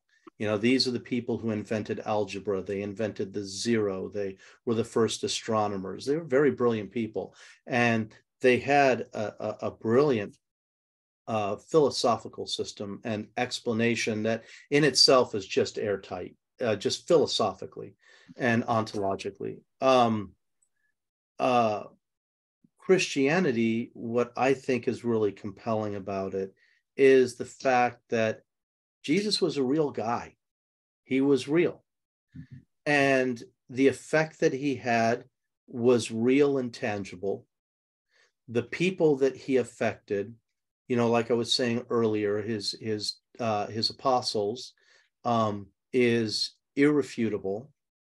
And even if it doesn't, even if, and actually, I like the fact that even Jesus, when he speaks in the Gospels, even Paul in his epistles, they don't get off into a big philosophical tangent.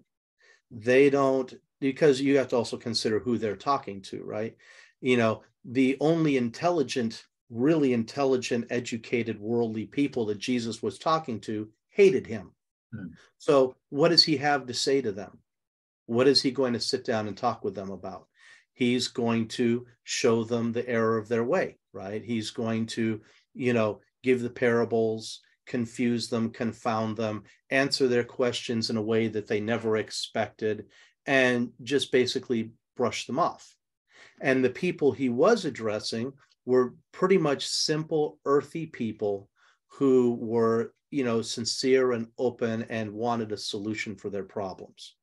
And so Christianity, in its origin, of course, later you get Thomas Aquinas and all these people, but in its origin was not a super philosophical tradition. It was about God, man, and the loving relationship between them. And it has a sincerity and a power to it. And Paul talks about that. He even says, I don't remember where it was, if it was Romans or Corinthians, where he says, I'm not going to essentially disempower Jesus and Christianity by dragging it into philosophy. I know I'm reinterpreting his words, I'm rephrasing it, but that's the essence of what he says. He says, I'm not going to, I don't want to just be a clever talker and a sophist. I want to speak to the heart, and I want to convey the power of this and not just wind up in the weeds. So I think that is something, that earnestness and that higher vision is something I find really compelling about Christianity. And there is a historical facticity to it that's undeniable, unless you're a complete joker and you try to be a mythicist, which is just Yeah, I know that. The most atheistic scholars will tell you that mythicism is just idiotic. I mean, I just watched Barterman the other day just slapping around mythicism and saying, look, you're just making a fool out of yourself if you believe this. You're humiliating yourself. Stop it. Absolutely. Awesome. All right, cool. Well, I think that's good for now. Omar, I'll ask you. Obviously, you're the main focus of the show. I did schedule this for your benefit in that. Yeah, do you think there's anything I left out of this particular show? Obviously, you're going to come back. I'm hoping to bring Travis to address that. I think we have lots of threads to talk about, but I don't think anything particularly has been, unaddressed of the things that we've been talking about. There's lots of more things to talk about, but I feel like it's been a pretty cool conversation. Awesome. And I really appreciate you coming on, Teddy. I mean, Thank you. I really like you. I like your sincerity and your earnestness. And, I've watched a couple of your debates on the Shroud and your discussions. And I just like the way you carry yourself about it. And Thank you so much. And it's been a pleasure meeting you and talking. Thank you. It's nice meeting you too. I enjoyed it. Yeah, You too, Dale. Dale, you're awesome. Without you, your Real Seekers Forum is one I think of, and I don't want to over flatter, but I think it's one of the best ones that I've seen for Christianity on YouTube and on the internet. I love Unbelievable. I think I can't remember the guy's name. Justin Riley. Yeah, he's super. I mean, he's just such a thoughtful and good person. I love Mike Winger. I think he's an awesome guy. I like Leighton Flowers. There are a number of people who are trying really hard and sincerely and to bring out a rigorous and clear exposition of this for people, and I think you're one of them, and I really appreciate your show. Awesome. Yeah, like I said, that means honestly the world to me, kind of hearing that from you guys and stuff like that, because I do put a lot of work into these, and I don't know if I told you on the show or outside before the show, but yeah, my main goal is, look, I spent years doing this research, and it allowed me to come to faith, kind of thing. And I want to share that with, here are my reasons. It's all to you for free. Gary Habermas was a huge influence on me. And I love that he gives his things for free. You know what I mean? Like he'll have chapters or entire books. I want to do that. Nothing behind a paywall. I want it free for everyone to decide for themselves. Did you find out from him the answer to our question about when his first volume of his opus is actually going to be published, and if it went to the printer or not? Remember, I told you I heard him say that he said it's delivered to the printer and he can take a breath before he starts his next thing. And you said, it's not coming out until 2025. And then you were going to write him. It's so it is confirmed February 2024. I didn't get confirmation about did he send it to the publisher or not. So yeah, I didn't get the confirmation on that, but it's definitely February 2024.